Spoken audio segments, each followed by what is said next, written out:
Good afternoon, ladies and gentlemen, and welcome inside the Ice House here in Columbus, Ohio. Sam Fleming and Cristiano Simonetta here with you to call the game between number 12 Jamestown and number 5 Illinois, a game we've been looking forward to all afternoon. Can't wait to call it with you. This should be an exciting one, Cristiano. I know you know this team really well in Illinois. How excited are you to see this game? Well, it's going to be a fun matchup, Sam. Glad to have you alongside with David Heflin and Tyson Brower, the respective goaltenders for both these teams. It's going to be a goaltending matchup. Tyson Brower, 68 saves on 71 shots when Illinois faced Jamestown in January. Jamestown won both of those. Let's send it down to public address announcer Andy Storrs. Ice House in Columbus, Ohio for the 2018 American Collegiate Hockey Association Men's Division I National Championship Tournament, hosted by the Greater Columbus Sports Commission, the Columbus Blue Jackets, and the Ohio Health Chiller Ice Rinks. This is ACHA Public Address Announcer Andy Storrs. Game number 10 features on the visiting bench the number 12 ranked University of Jamestown Jimmies against the home team bench the number 5 ranked University of Illinois Fighting Illini. Let's meet the starting lineups for this afternoon's game. First, on the visiting bench, the University of Jamestown. In goal, a sophomore from Lethbridge, Alberta, number 1, Tyson Brower. On defense, a sophomore from Richmond, British Columbia, number 4, Trevor Okino. On defense, a sophomore from Abbotsford, British Columbia, number 22, Kyle Barron. At center, a senior from Morden, Manitoba, number 14, Phoenix McElroy Scott. On left wing, a sophomore from Pendleton, British Columbia, number 12, Eric Buckley. And at right wing, a sophomore from Cranbrook, British Columbia, number 23, Jason Richter. The head coach of the Jimmies is Cole Bell. The graduate assistant coach is Alex Kaluzny. And now the starting lineups for the home team bench, the University of Illinois. In goal, a senior from Mundelein, Illinois, number 29, David Heflin. On defense, a senior from Elk Grove Village, Illinois, number 2, Joe Rittendale. On defense, a freshman from Arlington Heights, Illinois, number 27, Joe Nolan. At center, a sophomore from Naperville, Illinois, number 24, Robert Ernsting. At left wing, a senior from Chicago, Illinois, number 13, James McGing. And at right wing, a freshman from Springfield, Illinois, number 26, Thomas Pulas. The head coach of the Fighting Illini is Nick Fabrini. Ladies and gentlemen, would you all please rise and kindly remove all caps and join me, soloist Andy Storrs and organist Gary Lichtart, in the singing and playing of the Star Spangled Banner.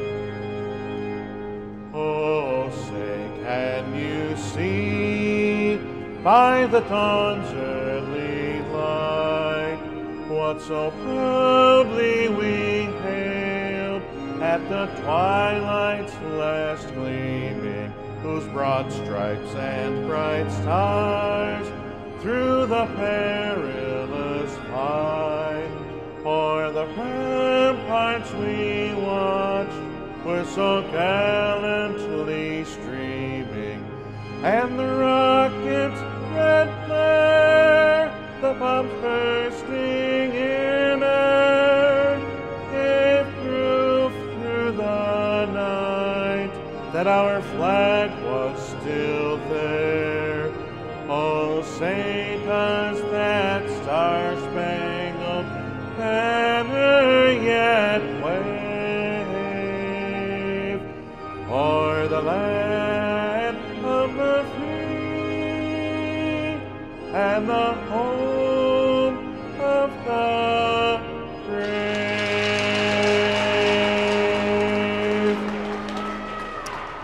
Our officials for this game, as assigned by the ACHA and the USA Hockey Officials Development Program, our referees are Eric Krasnichuk and Blair Big. Their linesmen are Justin Cornell and Shane Gustafson. Today's off-ice official is Andy Storrs, and the supervisor officials are Dan Monticelli and Keith Cavall. And with that, we're set for action. And Cristiano, we've seen some great goaltending here in the ACHA tournament. You mentioned 2 good goalies in net tonight for Illinois and Jamestown. What are you looking from them to build some energy for this for their respective teams? Because we've seen the teams that are playing in their first game, which Illinois and Jamestown are, they have a little bit of a tougher time getting a quicker start. Yeah, I think defensive assignments are going to be loose and a lack of fluidity between these two teams as it is their debut game in the tournament. Last time these two teams met in January, Jason Richter scored 19 seconds in to the first period. Illinois is going to want to start this game in the offensive zone. As we're set to play hockey, draw one by Jamestown, and we're underway as Richter will skate up ice into the offensive zone, skating wide, throws a quick shot on, and right away, a nice save from the goaltender David Heflin, one of the assistant captains on Illinois. You don't often see that with a goaltender getting an A on his sweater. Of course, Roberto Luongo serving as captain for the Vancouver Canucks a couple of years back, but Heflin has been the backbone of this Illini team, and he went down with injury. This is his first game in about 3 or 4 weeks. So a quick shot from Jamestown, but a great save from Heflin, and as Barron walks over to the point, throws it down for Buckley. It's knocked down in the slot as Illinois will race after the puck, but Jamestown able to get there first. It's cleared back to Barron at the point. He tries to throw a quick shot on, but it's down low, battling for it, as Illinois trying to work it out of the zone, and it finally comes free to number 24, Robert Ersting. Shot on, quick out in front, and right away, Heflin being tested a couple times, but the goaltender playing strong. As you mentioned, one of the assistant captains and one of the senior leaders of this roster, as you said, almost all Illinois players. Yeah, 28 Illinois-born players on this roster down in Champaign, Illinois. Heflin making another great stop as Cole Buckley stripped Bobby Ernsting behind the net. Jamestown, we can see applying that early offensive zone pressure. And we saw the team yesterday in Stony Brook in the game we called who applied that pressure. Now it's Illinois, though, coming the other way. Can they get the first chance? Great shot on net, and they're going to score! A weird bounce out in front goes through the 5-hole, and Illinois gets the first goal of the game. Yeah, 46 seconds in, Grant Stuay with the initial shot. He had 7 goals in the regular season. That may have bounced off a Jimmy in front, maybe an own goal in the first minute of this hockey game. Not the start Jamestown wanted, but Illinois is off and running. And you mentioned Stuve just throw that puck to the net. You never know what can happen, and Illinois, the number 5 ranked team, gets the 1-0 lead here early. Now Illinois with a little bit of life after getting that goal. They provide the pressure down low, trying to find a man out in front. Shot thrown wide of the net by number 15, Eric Crookshank. But you can see what one goal does, and now it's Illinois who's come out with a bit of pressure of their own. Yeah, Jamestown off the rush, off that opening puck drop. Richter with a chance, a pair of tries for Buckley, but then that's how ACHA National Tournament play will go. Back and forth action. It all depends on who can keep the puck out of the net, and Brower suffers that blemish early. They're resetting the pegs. We've seen those get knocked off a couple times here in the tournament, but it'll be an offensive zone draw for Illinois.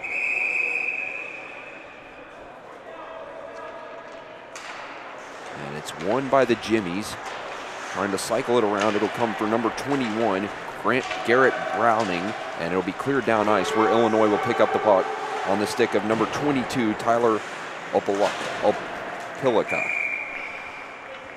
And it'll be cleared up and out of play.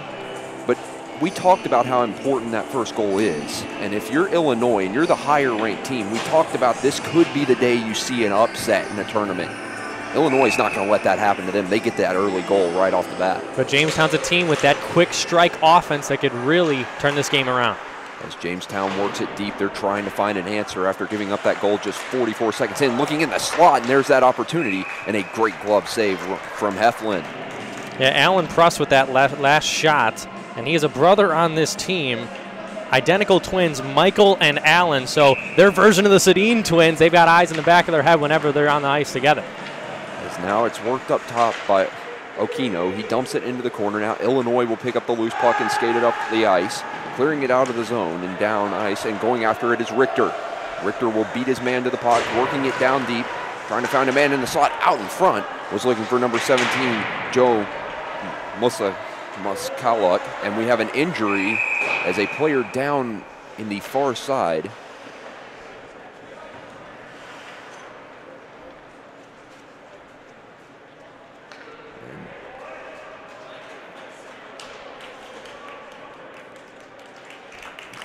And slow to get up is number 15, Cameron Todd, but he will skate back to the bench with 18:08 gone here, or 18:08 remaining in the first. Well, just a collision on that far side wall, and if Cameron Todd's going to miss some shifts here, it's a big impact for the Jimmies. He had 32 points in 34 games in the regular season. A guy, Cole Bell, the head coach of the Jimmies, does not want to lose moving forward. And Jamestown, again, in their first ACHA Division I national tournament, they were a new team last year, and they were in the rankings as well. And then due to regulations, they can't make the tournament in their first year. So first appearance for the Jimmies as they look to take down the number 5 team, but down one early. Jamestown looking to break it out. It's out of the reach of Yee, and skating with it. Now it's thrown over to number 11, Dylan, excuse me, that's number 11, Charlie Salk. And now down low, Jamestown trying to break it out. Skating up the ice is Yee. He'll get to the red line and dump it in. Settle behind the net for Illinois, and now they'll break it out by the way of number 27, Joe Nolan. Nolan throws it over, and here comes Illinois once again. The Fighting Illini into the offensive zone. They'll finish up a line change, and great pressure down low. As we see Illinois, they've done a really good job getting back on defense, preventing any chances from Jamestown off the rush. And two guys who want to point out in that regard, Bobby Ernsting and James McGing, two forwards that play really well on the back check.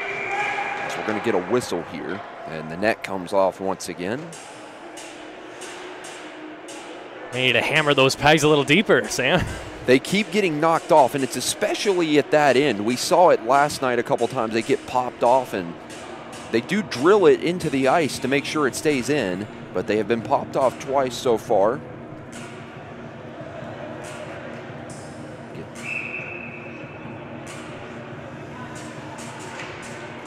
As Jamestown wins the draw. And Illinois able to pick up the puck off the stick of number 13, James McGing. Working down low, Illinois with some great low pressure in the offensive zone. And now Jamestown's going to be able to clear only to the red line, though, as Illinois will regain control. Now here comes a rush for the Fighting Illini. It's Ernsting trying to play it through the slot. Was looking for number 26, Thomas Coles, and now to be cleared out to center. But the awareness so far from Illinois, able to find those short passes. We've seen those be the difference in these few hockey games we've seen in the tournament. Those short passes can be the difference. Doesn't always have to be the high hoist or the alley-oops across multiple zones. If you're able to just thread one through a guy's stick or a guy's legs defending, you may find some opportunities. Down low, Caprio picked off, but a great recovery by Illinois, so they're able to play it into the corner off the stick of Eric Cruikshank. Now Stuve skating up the ice. He'll play it over, and Illinois will dump it in off Tyler Apilica's stick. Now Jamestown will break it up ice. Pruss trying to backhand it into the zone. Plays it over to his twin brother. It's going to be hard to keep those names between each other. They do wear similar numbers with a 0 on the end. 20 and 10, the numbers for the two twin brothers. As it's covered up by Jamestown again. If you're just joining us, as Cristiano mentioned, number 10, Michael Pruss, and number 20, Alan Pruss, twin brothers for Jamestown. And you also had two Paraverzov brothers on the roster. Trevor, the only one remaining, the freshman defenseman with 9 points in 35 regular season games. Not making our job easy, Sam. No, and you mentioned something else when you look at this Jamestown roster, a fairly new program, but also a fairly young program. A lot of freshmen and sophomores, something we saw with Adrian last night as well. Now working it deep, Illinois battling low. And Jamestown will finally clear it out. We've seen Illinois' pressure in the offensive zone. Not a lot of time since those opening quick shots from the Jimmies has been on the net. And now it's been Illinois who's dominated since they've had that goal. And a backhand on, a pad save by the goaltender, number 1, Tyson Brower. Jamestown breaks it out. And it goes off the stick of number 11, Dylan Haney, who works deep. Pinned up by a couple Illinois defenders. Finally gets some help from Yee down low. And Illinois able to work it out and will send it down the ice for icing. 14:49 remains in the first. Again, Illinois leading 1-0. They scored the goal just 44 seconds in off Grant Stuve's throw on net and then bounced off their own defender and through the 5-hole, the goaltender Brower. That has been the difference. But for Jamestown right now, off this opening draw to the left of Heflin, Cole McKechnie, number 13 in orange, 33 points in 37 games in the regular season. He's a top guy for Jamestown that they need to get some shots on goal. As Richter tried to work it for McKechnie, who was wide open in the slot. Luckily, Illinois able to recover and poke it into the corner.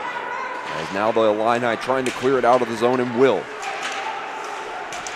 And it's knocked out of the zone. It was attempted to be carried in there by number 14, Neil Novosel. Dumped in by Illinois and will be settled by number 4, Trevor Okino.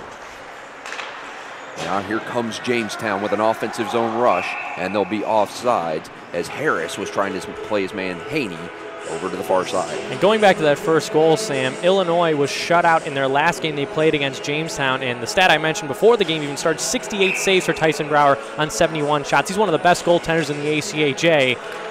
Stealing ability from the goaltender, something we see from Adrian's goaltender, Austin Raudebusch. Raudebusch played a stout game last night. If you tuned in with us for that one, made an incredible amount of saves, got the first shutout of the national tournament. We'll see possibly, though, if Illinois could provide the second one, but Jamestown, one of the toughest teams you'll face. Again, their first tournament appearance. They're looking to prove everybody why they are here to play in Division I. As Illinois will clear it down the ice, this will be waved off as icing as Paraverzov will play the puck, but a great recovery here from Illinois as they try to work it deep. But Jamestown gets it back as Paraverzov plays it off the boards. Now here comes the Jimmies into the offensive zone. Down low, Illinois able to clear it out, and a stretch pass over the blue line. Here comes an offensive zone break for Illinois. Skating with the puck is number 13, James McGing. As Jamestown attempting to clear it, Illinois will force it back in, and they'll be offsides with 13:11 remaining in the first. If you're Jamestown, you need to get some offensive zone pressure, because if you want to go through a track meet with Illinois on smaller ice, they're one of the best conditioned teams in the ACHA, simply because they play their home games on an ice surface that is 30 feet wider than a regulation size rink. And that's big when you play on those bigger sheets of ice, especially, as you said, like Olympic ice. You see these teams tend to be in better condition in the long runs for these national tournaments. So keep your eyes on that. It's a quick shot on. An intercepted pass by Charlie Salk was just deflected wide by Brower, but a good opportunity once again for Illinois to try to make it a 2-0 lead as they force another turnover. Salk will skate up the ice. Jamestown trying to hold it into the zone. They'll just dump it back in. They'll have to regroup, as the first one to pick it up is Mark Candati. Played up the ice, it'll be dumped in onto the net of Brower, who will glove it and hold on to it for a face-off. Yeah, Grant Stuve getting that opening goal. He's had a phenomenal senior campaign, 24 points in 32 games in the regular season. You have several seniors on Illinois. They may be regarded as a top-heavy team because James McGing, Eric Cruikshank, guys who've led them offensively, are graduating the program after this tournament. As they will fix the net once again. 3 times in 7 minutes and 30 seconds. 3 times already, and we saw at one point that there was 4 times yesterday the net got knocked off in one of the earlier games. In the first game of today, saw Robert Morris squeak out a win against Iowa State. Iowa State really made that one interesting. Down 3-0 heading into that third period. 2 goals from Iowa State, and they had a 6-on-4 chance to win, but Robert Morris able to hold on and move on. As we'll have an offensive zone draw for Illinois. Jamestown able to win it. We will see how much the face-offs play in. Usually the team that has won the most face-offs has been the dominant team in the game. We saw, however, last night that script flipped as Stony Brook was defeated by Adrian, as a quick shot on from Cruikshank is pad saved by Brower, as Cruikshank tried to follow it up once again. And now Jamestown will try to break it out. And a backhand pass from number 13, Cole McKechnie, was intercepted, and now Illinois will force it back into the offensive zone. Looking out in front was number 25, Grant Stuve. The goal scorer was looking for a pass in the slot as a player dragged down from Illinois. That was Kellner, as he's back to his feet. They have to reset the net again. And the net is being reset again. But we haven't really so far seen we've seen a couple big hits, but we haven't seen a lot of pushing and shoving and aggression. I know these two teams, as you mentioned, played each other before, but it's that atmosphere that they're just trying to get used to here early in this game. Yeah, the spectacle of it all, how will that affect the game moving forward? And now down low, Illinois moving the puck well. The offensive zone pressure is something we've seen pick up from the Illini since they got that first goal. Now working it is number 22, Tyler Opilka. And it'll be dumped in where Jamestown will pick it up. Richter plays it off the boards and sends it around. The first one to pick it up is number 10, Michael Pruss. And he will send it high into the air. It's actually back with Pruss, who will dump it in. His brother Alan Pruss goes after it, but it'll be cleared out by Illinois and comes to center. As here comes Illinois once again. Richter plays it to the middle. He was looking for Kolaz, but it just goes out of the reach of his stick. He'll work it deep into the corner. Now Jamestown will get control of the puck as Pruss skates up the ice, gains the red line, and he'll dump it in to get a line change. Pursuing the puck is number 9, Brian Crom. Now Illinois regains control, trying to bring it out of zone. Robinson able to hold it in, but Illinois with a recovery, and now they'll skate up ice with an offensive zone rush. Here comes Kolaz, quick shot on, glove save from Brower. And if you're Jamestown, that's what you want. You want to force shots from outside the circles because Illinois have forwards that can beat you one-on-one to the outside and like to drive the net. And Brower, a smaller goaltender at 5'10", 175, he still is able to challenge shooters outside his blue paint to cut off the angle.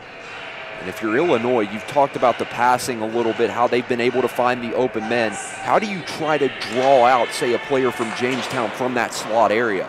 I think it just happens to come from quick passing and making sure that they don't have to be the risky cross-ice passes, make sure they're responsible and get the D involved, especially on weak sides, to get Brower's head turning as well as the defense. Now as Jamestown looks to stretch it out, here comes Robinson with the puck. He's got a one-on-one chance. He'll skate it wide, throws a quick shot on, and it'll be saved by the goaltender, number 29, David Heflin, once more. Yeah, Joey Rittendale cut him off on that last rush, and Rittendale's having one of his best offensive seasons. He was just voted first team all-league and first team all-defensive in the CSCHL division the Illini play in with the likes of RMU, Iowa State, Lindenwood, and Ohio. He's also a plus 22 to boot with 5 game-winning goals. So the senior, like I mentioned earlier, Illinois, big pieces to their roster coming off after this season. We'll take a media timeout. Illinois leads at 1-0 with 10:09. You're watching the 2018 ACHA National Championships. The 2018 ACHA National Championships are brought to you by Aries Sportswear, the official merchandise sponsor of the ACHA. Howie's Hockey Tape, the official hockey tape of the ACHA. And by the Three-Legged Mare, located right in the heart of downtown Columbus. And welcome back after that media timeout again. Illinois leading 1-0. And a quick goal in a game, as we've seen before, Cristiano, it makes a difference. And we've seen that usually the team who gets the first goal wins the game so far here in the tournament.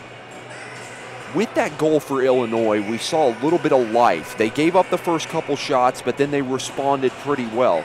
Now if you're Jamestown, you've got to find a way to get that energy back yourself. How do they try to spark that and try to get past the goaltender in Heflin, who's already made some strong saves? I think you have to control the dot first of all, and that's what they do. Tyler Chavez-Leach is going to be a player on Jamestown working along the walls, get some gritty area plays. It's not going to be that flairful rush from Jamestown to really break through this Illinois defense. It's going to have to be grimy, but that's what the ACHA playoffs are all about. As Todd had a really good shot on that was deflected by Haney. That's something else we saw, that the redirects played a factor. They can fool the goaltenders. We'll see if some players can get some sticks on those shots and possibly redirect it as a shot on. As Heflin makes another save. Down low, Haney works it deep, trying to wrap it around out front. Was number 13, Tyler Chavez-Leach, and it'll be cleared out to center where Todd plays it back. Now skating up the ice is Jamestown looking for the attempted pass, and it'll be dumped in by number 14, Phoenix McElroy Scott. Now Illinois will settle it and set up a breakout. Skating up the ice, the fight in the Illini is number 24, Robert Ersting. Ersting now into the offensive zone. Great solo effort, throws a quick shot on, and a great save by Brower. We've seen a couple solid solo efforts from players when they're surrounded by multiple of their defensemen from their opposition. Yeah, Bobby Ernstine, James McGee, I mentioned them already, but that pair are the duo to watch one-on-one, and especially on faceoffs. What Bobby Ernstine does is we see Eric Cruikshank take the draw. He goes through the opposition centerman's legs to create offense. As down low, Cruikshank will be bodied, but he works it and is able to get it free. Cruikshank plays it up top to the defense, and it'll be thrown back into the zone by number 27, Joe Nolan. Down low again, Illinois in possession, has bodied hard into the corner. And a big hit there from number 21, Garrett Browning, as Illinois still in possession, some great pressure. Finally, Jamestown's able to get it free and will gain the red line and dump it in by way of the stick of number 19, Brett Harris. Harris picks it up, works it down low, quick shot on from Richter, just rings it off the crossbar. Now you see Jamestown getting a little bit of energy going here in the offensive zone. But it's been Illinois so far who's had the pressure down low that's been able to make the difference. And a quick shot on a great save there once again from Heffen. And a quick shot, and it's saved once again by the goaltender David Heflin. Some impressive saves early on, and he's been tested a good amount. Yeah, he was injured on February 10th, lower body injury against Ohio. It happened in the third period of that game. He missed the Illini's divisional playoffs, and it's his first taste of action since, and he comes up big on Richter, who scored 2 goals on Heflin in January. Looks like he hasn't missed a step for being out that long, as a quick shot just thrown wide of the net of Heflin.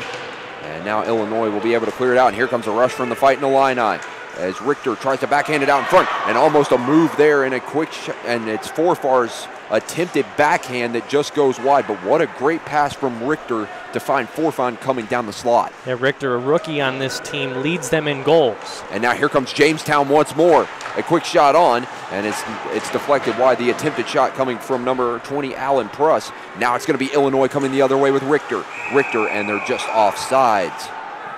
Illinois has to be careful here, Sam. 2 or 3 hooking infractions or tripping infractions that I've noticed gone uncalled from the officials. We haven't seen a minor penalty called all game so far, but if Jamestown hopes to bounce back, it might have to be with the man advantage. And also watch for those stretch passes possibly starting to come. We've seen Jamestown with some guys with speed, the 2 Pruss twins, especially with a lot of speed. We saw Alan Pruss going back, and a great defensive recovery from Illinois to knock it off his stick and keep this at a 1-goal game. Now coming the other way, it's Illinois into the offensive zone. Quick shot on from Neil Novosel is deflected wide by Brower, who will cover it up on the rebound attempt. The shot from Charlie Salk. With 7:38 remaining in the first, again, the Fighting Illini still lead it 1-0 over the Jimmies. Illinois averages 35 shots a game, Sam, and you could see why those 2 rushes from Novosel and Salk, maybe not the best opportunities to score goals, but they're just making sure that Brower is able to feel that rubber and keep them involved. As Jamestown will win the defensive zone draw, they'll try to clear it out of the zone. As Robinson's backhand pass is intercepted, it's thrown over to Quinn, who will dump it in on the net of Brower, who sticks it into the corner for Todd. Now played up Jamestown, trying to break it out of the zone, but it's held in nicely by the Illini until intercepted by number 9, Brian Crom. It'll be dumped into Illinois' defensive zone, where it'll be picked up behind the net and now broken out by number 11, Charlie Salk. Salk gains the red line. He'll dump it into the corner. As Jamestown trying to work it. Quick shot on from Novosel. It's sticked high into the air. And once again, we've said it a couple times, net off the pegs. Yeah, 12:59 into the first period. That's 5 times at that end that Tyson Brown is defending. The net has come off. But Jamestown much sharper in their defensive positioning now after they've gotten their feet wet. And that's what we talked about, the feeling out process between 2 teams playing in their first game of the tournament. You're going to start to see more teams tightening up as we move along. In only the second game of the day, 2 more after this, and 2 very exciting ones. Liberty and Central Oklahoma take on each other after our game, and then in the nightcap, Michigan, Dearborn, and Colorado playing each other. Those should be 2 really good games along with this one. It's been a great day here for the national tournament. Hard to believe it's already 3 days in.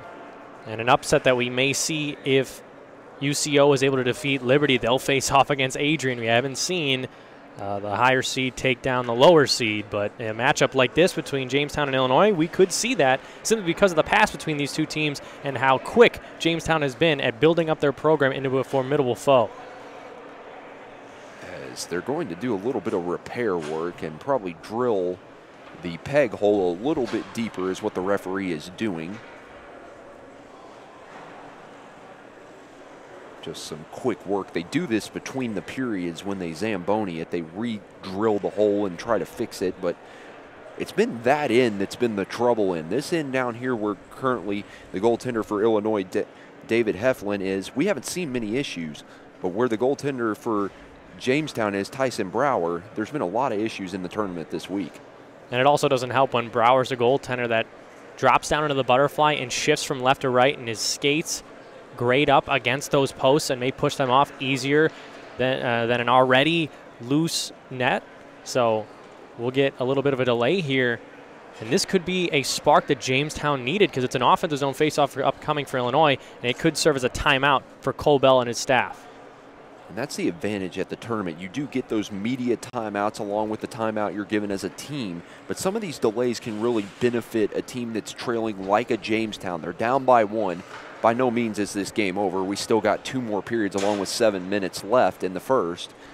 But a little bit of a timeout like this can have your coaches regroup and allow your team to calm down a bit. Sure, you're here at the national tournament. It allows you to settle in and relax and just play your game. You will have to watch and see what Jamestown can do, even though Illinois has continued their relentless pressure deep in the offensive zone. Now, you ask any player on either of these rosters, you know they're nervous coming into this game, especially the seniors on Illinois. This could be their last game wearing the Illini sweaters. But once you step on the ice, all those nerves go away, the jitteriness goes away, it comes back to simplicity. You go ahead and play hockey, but when you have a delay like this, it could put some thoughts into your mind, hey, maybe I'll try this play, maybe I'll try that play, and that could prove to be more detrimental than beneficial once we get back underway. As it looks like they have finally fixed the pegs. Let's see if they hold a little bit longer this time, as they will put the net back on for Brower, and the players will come back. Once again, 7:01 remaining here in the first. Illinois with a early goal in this game, 44 seconds in. Coming off a shot from number 25, Grant Stuve, just bounced off the Jamestown defender and in. But you'll take any goals you can get at this national tournament. A goal is a goal. No matter how not pretty they are or how pretty they are, it still counts the same. As we're back underway after a little bit of a delay, now Jamestown will play it up the boards. As Haney tries to clear it out, it's Stuve who holds it in, tries to throw another shot on the net. As now Jamestown will get it. Looking for Crom. It's held in, though, by the Illini. Our side now cleared out by Jamestown. A foot race between Haney. Haney skates into the zone. Quick shot on is saved once again by David Heflin. Jamestown in the middle of a line change there, but if Chavez Leach was just a bit quicker, he had that chance on the low slot off that rebound. And a cold goaltender like David Heflin, essentially not playing in 4 weeks. You want to throw pucks from any angle you possibly can because they're going to bounce. And just like Stuve's goal, it was a shot from a tight angle, easy save for Brower. It ends up going off of Jamestown's teammate. And that's how we have a 1-goal game. Now Jamestown wins the draw, but Illinois able to pick it up. It's Richter. Richter will skate ride. Here comes Richter's shot, just thrown wide of the net of Brower. Illinois fighting for the loose puck on the near side. It's thrown out in front looking for Richter.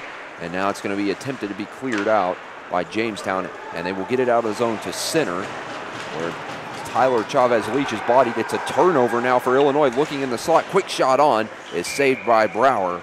Off the shot once again from number 17, John Moskaluk. And Forfar exchanging a cross-check with Tyler Chavez Leach, and I think we'll start to see that animosity, that bit of hatred between these two teams in a playoff elimination type game. And that's what you expect, though. It's playoff hockey, and nobody says you have to like your opponent. You just have to respect them. We see that in these games, once these teams get used to each other, that's when that intensity picks up towards the end of the period. It's a good opportunity there for Illinois. Now coming the other way is Jamestown. Flipped into the corner for Richter. Richter will go after it.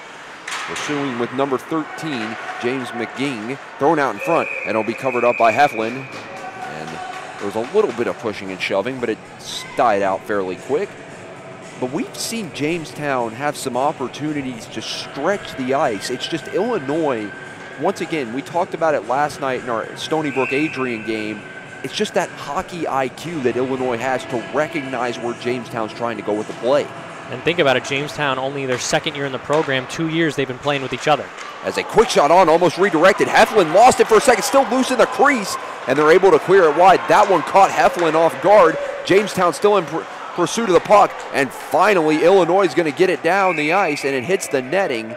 but that initial shot on Heflin, he didn't know where it was. He was unable to track it after there was a deflection right outside the blue paint, and James McGing was the guy who stepped right on the goal line on his knees, playing the role of goaltender while Heflin was scrambling. And there was a chance at the left point where Jamestown could have shot. They instead went down low to the goal line. Just throw that puck on net, because any type of bounce with Heflin prone is a good one. As an attempted shot block there, it's held in for Jamestown.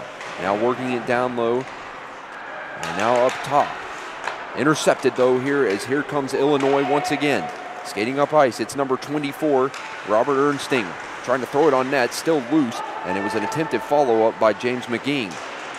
McGing though intercepts the attempted clear, tries to spin around, and now it'll be picked up by Jamestown and cleared out momentarily by Cole McKechnie. Now Illinois dumps it into the zone. Brower will play it behind his net. Played up high, held in by the Fighting Illini. With a quick shot on loose puck, and a follow-up rebound from Stephen Quinn is stopped by Brower, but we've seen Illinois get quick to those loose pucks and try to follow up with rebounds. And it's coming from every single line, and that chance was from the third line with Stephen Quinn, as well as Neil Novosel and Charlie Salk. Quinn, 2 assists in 2 national championship playoff games. Of course, that was last season, as he is only a sophomore. It's now a draw won by Jamestown. Illinois, though, able to get to that loose puck behind the net, still battling for it as Pruss will clear it up the wall. And Jamestown trying to get it out of the zone, and it's dumped down by Barron, and this will be icing against the Jimmies. That's an element to Illinois' game that often goes overlooked, their physicality away from their own defensive zone. Stephen Quinn has a chance to take away Alan Pruss's space and pressure him just enough to throw him off that pass through the middle area, because he had a teammate up stride. Instead, it's an icing. As a win for Illinois. Salk throws a quick shot on his glove by Brower. But we're seeing Illinois test Brower different ways. They're throwing low shots, they're throwing high shots, they're throwing mid-level shots, trying to figure out where you can beat this goaltender, because it was just a fluke goal that caught him off guard. Otherwise, he's made some great saves. And it's still a 1-goal game with 4:32 left in the first period. So Jamestown, all they need is one great play, and it's a tied hockey game in a brand new ballgame. Quinn wins the draw forward, tries to throw a shot on. It was blocked by Jamestown. And now it'll be held into the zone. A weird bounce off the stanchion. Luckily will fall to the Jimmies player number 8, Jeremy McNeil. Now behind the net, battling for a down low to Collision as it frees its way up to an Illini player. Cycling it down low with Salk, and now it's going to be cleared out by Alan Pruss as Illinois is offsides and will have to regroup. And now the Jimmies will regain control. Skating up ice is number 22, Kyle Barron, who dumps it in. Now it's stopped once again. And here comes Illinois with a breakout. Sent down ice, no icing as Illinois was able to get a stick on it. And now Jamestown will try to send it out of the zone. It'll come to Yee.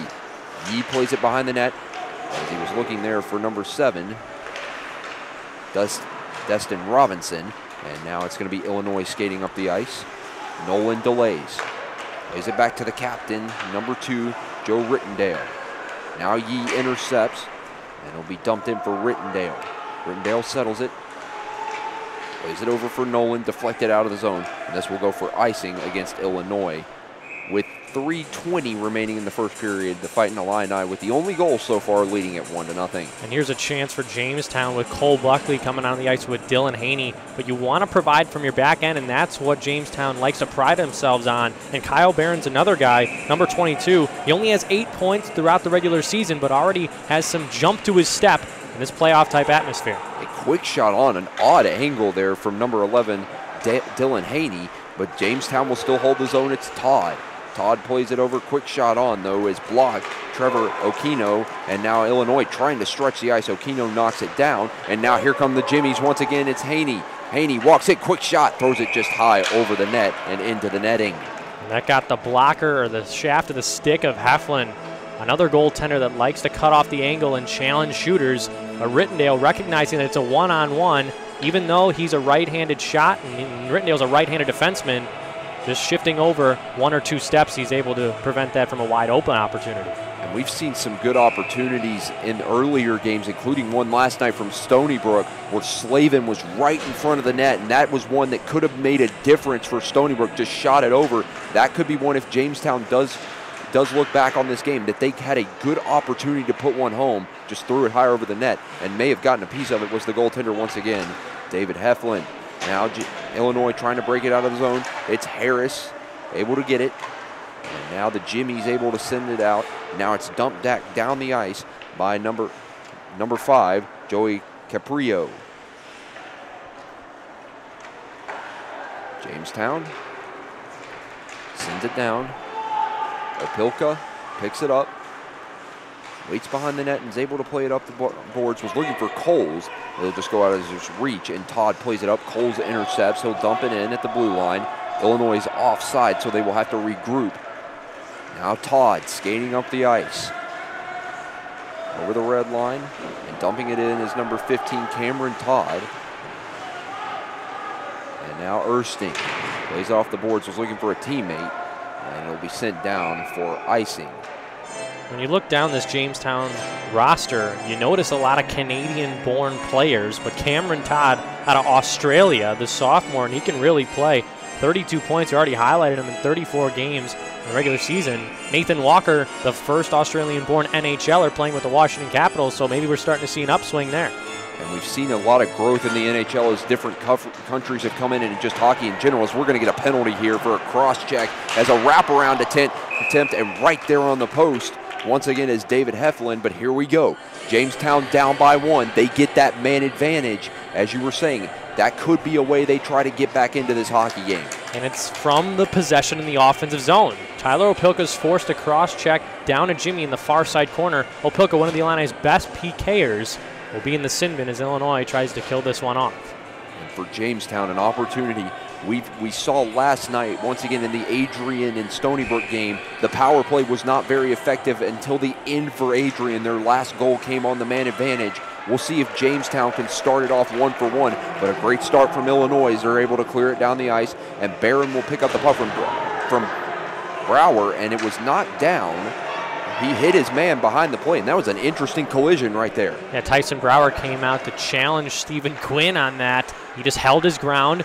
There was nothing intentional from Brower. The play still goes. As Richter's able to manage to get the puck in the zone, McKechnie was almost offside, somehow held his foot on the blue line, and as it's continued down by Jamestown, they play on. Down low, McKechnie tried to cycle it, and right down the ice once again from Illinois, who started out strong on the penalty kill as we're nearing the 1 minute remaining mark here in the first period. And now Jamestown trying to get something before the end of this period, and that was a poor pass, but it's luckily back for Okino. Now McNeil tries to get to the puck, but it's sent down to the red line by number 5, Joey Caprio. Now Jamestown in control. Trying to look for a teammate. And now an opportunity. His player falls down. Here comes Jamestown. Quick shot on. They score. And it's waved off. I think that went both posts. And that did look like it either went both posts or it went in really quick. As that was a quick shot on from number 12, Eric Buckley, and we're going to have a review here. And I believe you're right on that, Cristiano. That either went both posts or it just came in and out of the net so quick that we couldn't tell.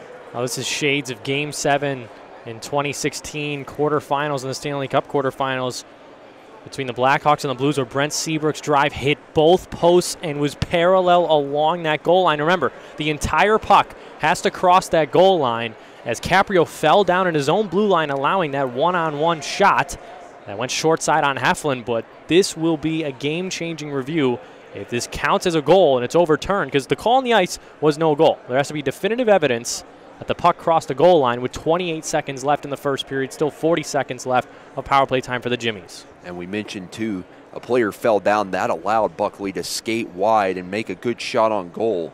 It'll be interesting to see here. That puck came out of the net, came out of the goal crease so quick.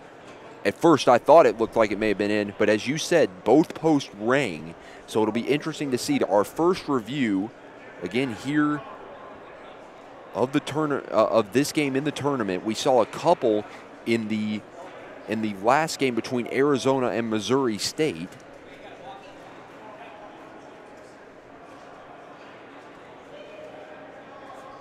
This is great communication, though, on this video review, something we've never had in the ACHA National Tournament. We see several camera angles that you may be watching on the broadcast live on YouTube, but the call is no goal. So it must have hit both posts, so a bullet dodged for Illinois, as there will still be power play time. But now you've got to think that that energy that Jamestown could have had, it's a little bit washed away now. But still time to make an impact before this period ends. As now Illinois is going to send it down the ice on the net of Brower, who will settle it once again for Trevor Okino. Okino plays it up the wall, skating up the ice now is McNeil. McNeil, backhand shot, throws it out in front, and saving it once again is David Heflin. It'll go into the corner, 5 seconds remaining here. Down low, trying to throw it out in front for McNeil, and Illinois will just clear it to the side, and that's gonna do it. So, a fortunate bounce goal for Illinois. That's the difference, scored by number 25, Grant Stuve, and then a waved off goal for the Jimmies that could have made a big difference. They'll still have 11 seconds to work, but it's a very interesting period of hockey and a very entertaining one. What did you like from each team, and then what would you like to see each team improve on heading into the next period? First off, I liked Illinois' forecheck, and that was led by guys like Stephen Quinn, John Moskaluk, forwards in the bottom six, really getting on Jamestown early after they go cross-corner or near-side dump-ins. For Jamestown, on that power play, they're really spreading out Illinois. I know they had a couple of clears, Illinois did, to start that power play, but the quick rushing attacks, the transition game for Jamestown, I think, is better than Illinois to start this game, and I think it's going to carry over into the second period. At the end of one, Illinois leads it 1-0. We'll take a commercial break and be back for the call of the second period. You're watching the 2018 ACHA National Championships.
Hello and welcome back inside the Ice House here in Columbus, Ohio. Getting ready for the second period of play between Jamestown and Illinois. Illinois finds himself up 1-0. Sam Fleming and Cristiano Simonetta joining you here. So, if you're Coach Nick Fabrini, your team's up 1-0. Early goal in the first period, 44 seconds in.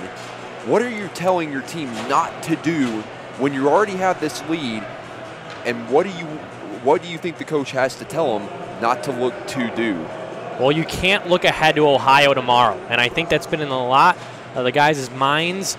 If you get past Jamestown, you're playing Ohio, a heated rival that you've beaten 2 consecutive games in a row, including the semifinal of the division playoffs a couple of weeks ago. Stick to the game plan tonight. Get the job done tonight against Jamestown, a team that is known for their quick strike ability after they've allowed goals. I'm expecting a huge second period from the guys in orange and black. That will be something to watch. A team that's got 11 seconds remaining, the double post. So keep your memory on that. That could be something that plays a factor. Talk about big chances that go to the wayside. A double post review goal that was initially called no goal and stuck that way as it's flipped up and out of play. But you think about chances. That was Jamestown's best of the period. Just an unfortunate bounce, 2 posts. And Cole Buckley may want to look at the short side, the blocker side of David Heflin, as well as other left-handed shots on this Jamestown team. As the puck that went out of play, right above the red line boards, there is a second puck in play on the glass. And there is still a second puck in play over there, but it's going to be Illinois who picks it up. Here comes a chance as they're back to even strength. They ring it off the post. Now it's going to be Rottendale. Rips a shot just wide of the net. And Illinois coming out with some fierce pressure to start. But going back to that second puck, you have to think it's going to come into play.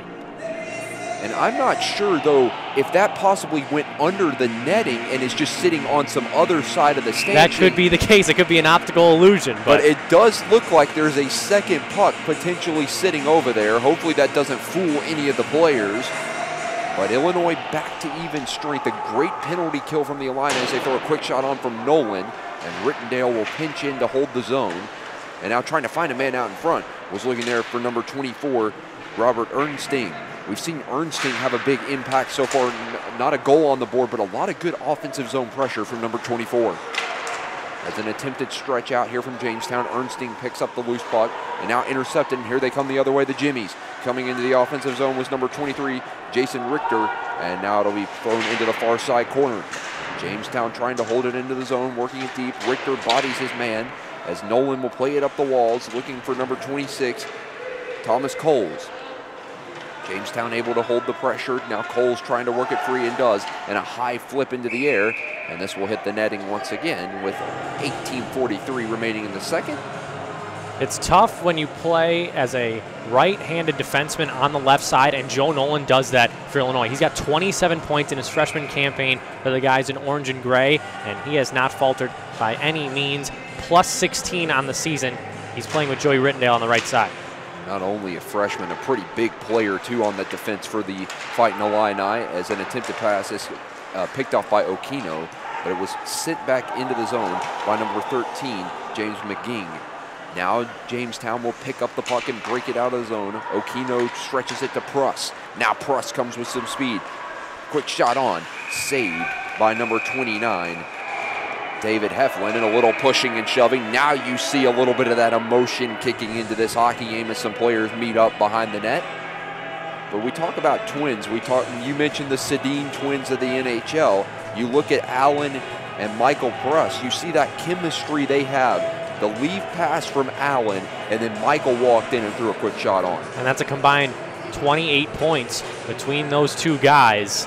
Illinois does not want to allow them any more odd man rushes, as that was a poor line change. And remember, it's the second period, so they have the long change. Long change did play a factor into a couple of the games here in the tournament, especially the one last night between Adrian and Stony Brook. As now we see a quick shot on from Jamestown, attempting to hold the zone. Illinois still battling hard to work it free. And finally, now they will get it out of the zone. Now start an odd man rush. Coming up the ice as he was bodied hard, number 19, David Kleiner. And now it'll be Jamestown to pick up the puck. Trying to clear it out. Illinois able to hold it in. Some great pressure to hold it at the blue line. Still battling for it on the near side wall. A cluster of players from both Jamestown and Illinois. This will go down the ice and be icing against the Jimmies with 17-36. But that's something about the 50-50 battles we talk about in games. Illinois, when that puck is attempted to be cleared by Jamestown, they've really done a good job getting there and holding it in. Yeah, they're not making it any easy on Jamestown, especially on that near side wall, bottom of your screen. David Kellner throws a big hit on Bryson Yee, and Crom is able to dump it down, but didn't gain his side of center. As a tie up here to win the draw, and this one's chipped high into the netting. And we've seen a couple pucks get deflected up and out of play, but we've seen the battles be really good between these two teams. Nothing too nasty, nothing dirty. It's just been clean hockey battles. We've seen these two teams, they respect each other. Sure, they might not have a like for each other, but there's been some good battles between these teams. As now it'll be picked up by Illinois. Opilka will send it in. It's deflected high up into the air by Forfar and up and out of play once again. So we had several net dislodges in that opening frame. Now the stoppages come to be from pucks being deflected into the netting. So not a lot of open ice in the neutral zone. That's a battle. You want to talk 50-50 one-on-one battles along the corners that we can see deciding odd man rushes. As now Jamestown will work it off their face-off win. Stretched over for Buckley. Buckley gains his own. He rang those double posts late in the first period. Now working it down, it's McElroy Scott who turns it over. And now here they come the other way. It's Opilka. Opilka stretches it for Forfar. Forfar's shot is blocked. Now Buckley's going to send it the other way, and here comes Jamestown with an opportunity into the offensive zone. Delays, and it was looking for McElroy Scott, but able to hold it in at the point. But it's blocked nicely by number 5, Joey Caprio. Down low. Worked up top. Jamestown holds his own. Quick shot. Knocked down by a stick. Throwing it out in front was Haney. And he's looking for a man back door. Forfar tries to clear it out, and they are able to get it out of the zone. But that's a little bit of life from Jamestown right there. A good opportunity to try to throw an offensive zone rush. And they got a good opportunity with a shot on goal. And Illinois has to watch their pinches here. Tyler Opilka on that last one. Joey Caprio was the lone defenseman back after Illinois couldn't get it in deep. Now here comes Jamestown the other way. It's McNeil. McNeil dragged down. It's going to be Pruss who was trying to play the puck. Now it's turned over as Illinois will clear it down the ice as Todd settles it. And now plays it up. They were looking for Michael Pruss. Now it's Opilka behind the net. Aquino tries to pinch in and hold the zone. Jamestown able to hold it in and throw it down deep. Eflin will play it, leaving it for Opilka. Opilka cycles it over for number 5, Joey Caprillo. Now Caprillo sends it down the ice. And now it's Jamestown who will pick up the puck. It's some great pressure as it's going to be Aquino who picks it up after it was knocked off Todd's stick. Aquino spins around, still waiting patiently to set it up. Now leaves it. Todd will come the other way. Todd gains over the red line into the offensive zone, throws a quick shot on, and it just goes wide of the net. Jamestown trying to follow up the rebound, and it's loose. And now it will be coming the other way with Salk. Salk dumps it in. Esterning goes after Todd. As Jamestown works it down low, it's number 22, Kyle Barron. Now it's Harris to play the puck. Harris skates out of the zone.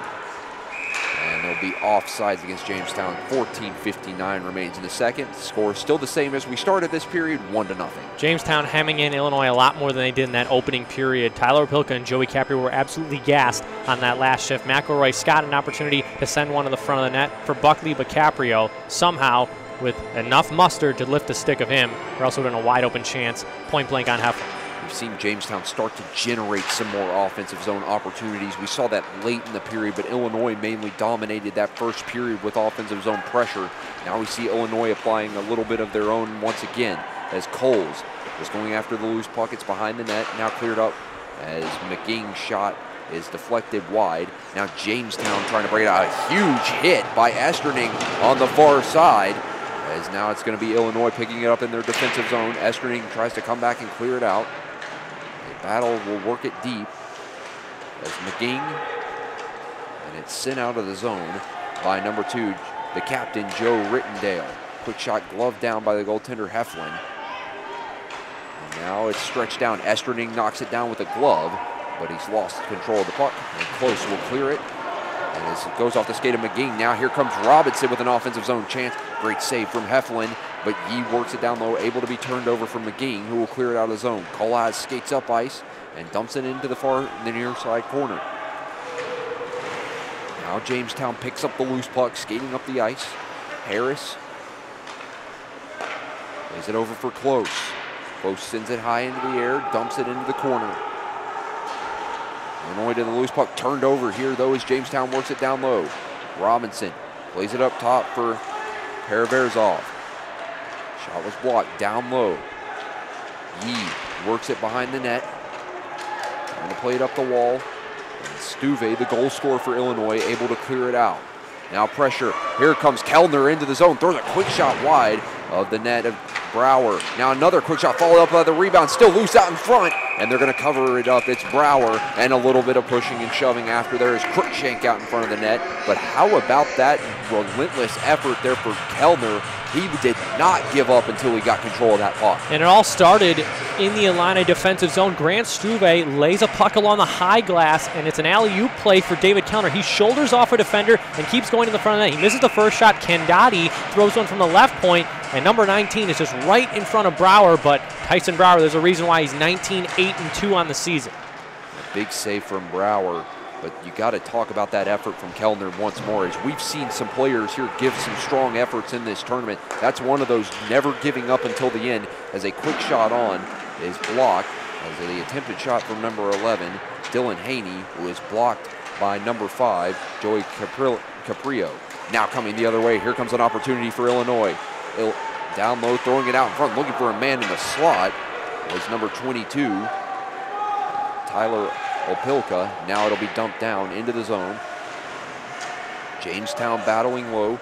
It's number 32, Tyler Chavez-Leach, a big body for Jamestown, who was able to fend it off but lost control of the puck. Now Illinois trying to catch some of the Jamestown players in a change. Will dump a shot in on Brower. And he will wait a little bit there, and that's one of those things we can see when goalies get a bit aggressive. We saw that a couple times in these earlier games in the tournament.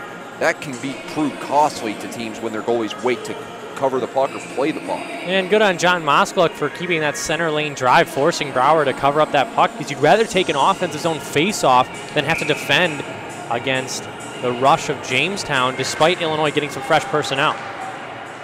As now Illinois will work it in the offensive zone, saved again by Brower. Picking up the rebound is Colaz, down low. Now Jamestown will get control and break it out of the zone. Skating up ice. Now trying to work his way around his man is Cole McKechnie. Jamestown still working it deep. It's Browning up top. Quick shot, throws it high over the net. Barron will be able to hold it in. Working it down low. And now it's intercepted by Nolan. Held in though by Browning. Browning shot blocked by Nolan in the slot. Quick thrower on the net though, coming from number 23, Jason Richter. And now it's going to be cleared out by Illinois. Jamestown regains possession in their defensive zone. Stretch pass looking for Michael Pruss. He's got his twin brother in the middle, Adam Pruss, and it's deflected wide of the net. Alan Pruss, as Allen works it down low. Esterning pressures him. Still with the puck as Pruss has had a lot of Illinois players around him. Now he finally gets some help, and Nolan's able to work it free. Nolan trying to play it off the boards. And Quinn was looking for it. Now Jamestown settles it and is able to dump it into his own. Big hit, though, from Nolan. Jamestown. Alan Pruss controls it. That's for Close. Close, quick shot on. Blocker saved once again from Heflin. Some good offensive zone time here from the Jimmies as they're working it down low. McNeil plays it up. Played over for Close. Close, quick shot on again, saved by Heflin.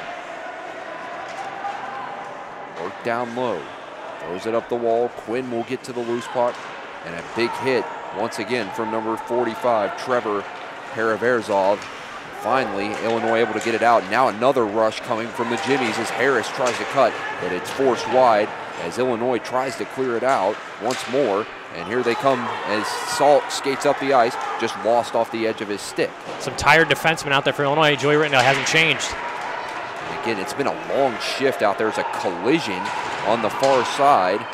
as Quinn was knocked down. Now Novosel plays it up to Opilka. Opilka tries to cut into the slot, and now Novosel plays it up for Quinn. Quinn tees a shot up, deflected high into the air and settled down in the corner. Todd trying to play it. Some good non-stop action here between these two teams, as Harris will just dump it in. But this is the kind of energy you want to see in one of these games, as they finally felt each other out. Especially in the middle frame on that long change. We're seeing more offense and back and forth attempts from either team. Jamestown is coming on. Illinois weathering the storm. Some great puck movement from Jamestown, as we're going to get a media timeout here. We'll take a break. Again, Illinois leading 1-0 with 9:34 remaining in the second. You're watching the 2018 ACHA National Championships.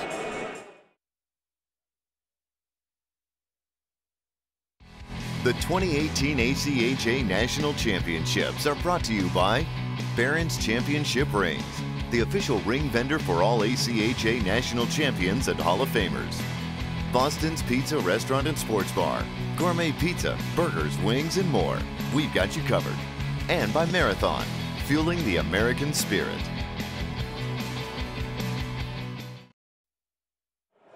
And we're back after that media timeout here at the Ice House here in Columbus, Ohio. Again, 1-0 in favor of Illinois, who got that goal just 44 seconds into the opening frame of hockey, coming by Grant Stuve, the senior forward, number 25. But we saw some really good hockey there for a minute.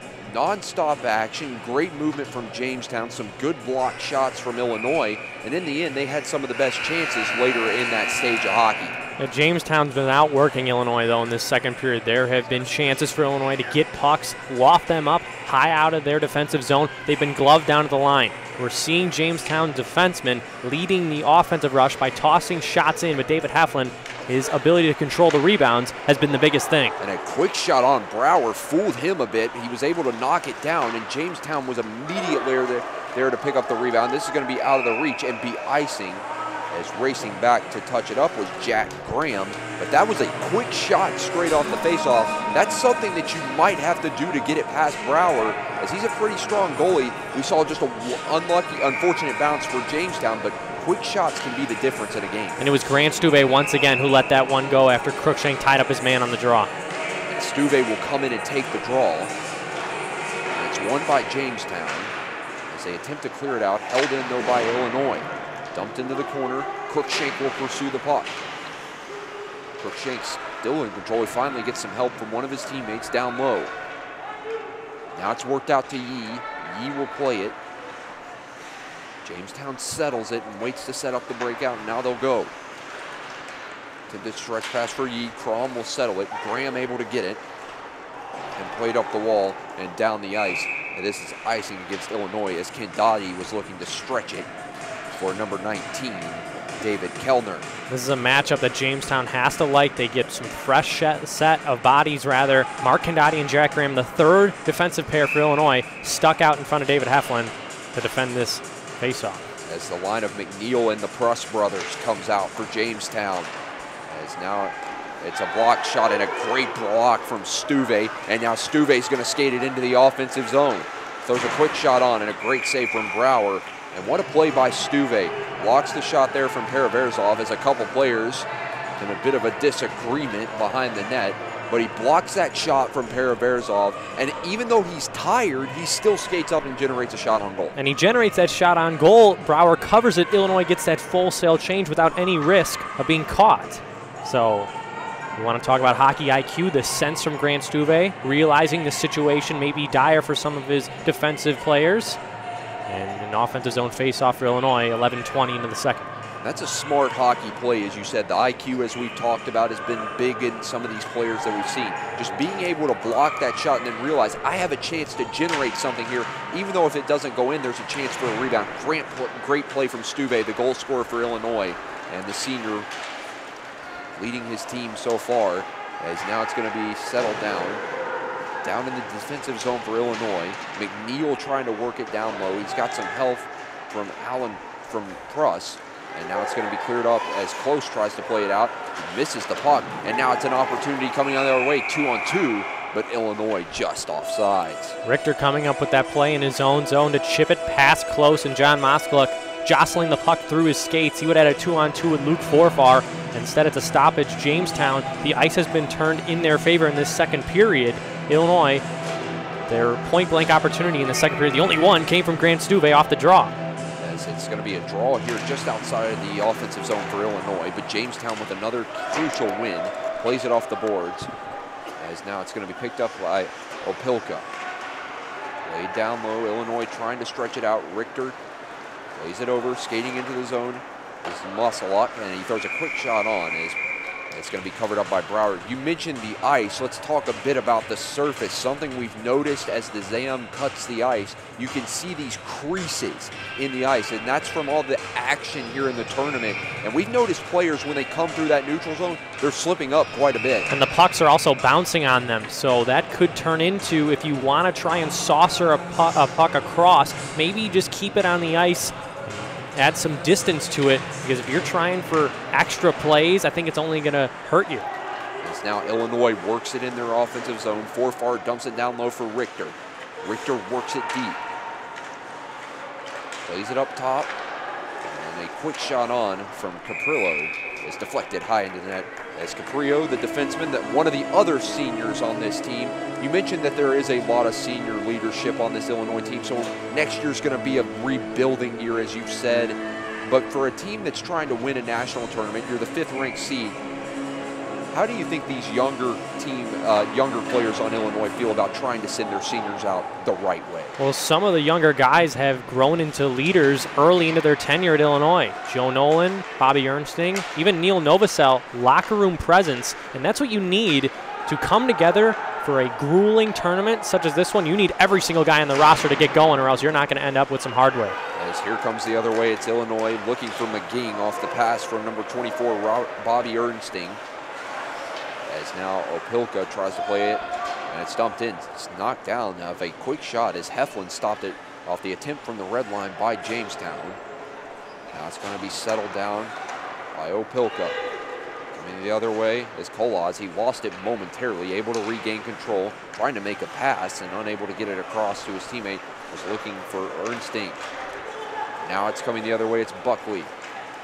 Buckley tries a toe drag, but what a great block from Rittendale. That'll leave for an Illinois rush from Nolan. Nolan plays it up for McGing. McGing over to Kolaz.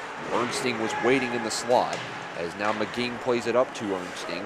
Ernsting trying to play that over for Nolan, just out of his reach. Now Browning plays it up the boards. As Alan Pruss comes the other way. Pruss fakes a shot, lost it into the corner.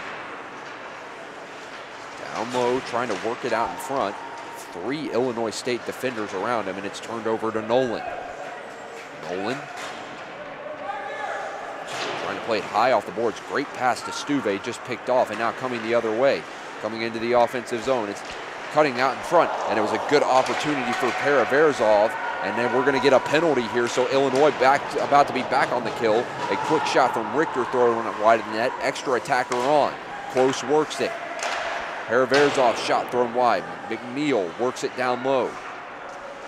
And finally, Illinois is going to touch it. So down 1, second man advantage of the afternoon for Jamestown. Rittendale cleared the puck up for Grant Stuve. Trevor Paraverzov reads the route, the freshman defenseman, and cuts in on a 3-on-2 opportunity for Jamestown. He centers one to the front of the net, and a player is taken down. So Illinois shorthanded with 5:38 left in the second. We talked about how Illinois is going to have a lot of players that will be departing at the end of the year, but you look at this Jamestown team, they have a couple upperclassmen, but they're a fairly young hockey program. Yeah, second year as a program, and you mentioned in the first period, their first campaign, their inaugural one, they were ranked in the top 25, but were ineligible to compete in the ACHA National Tournament.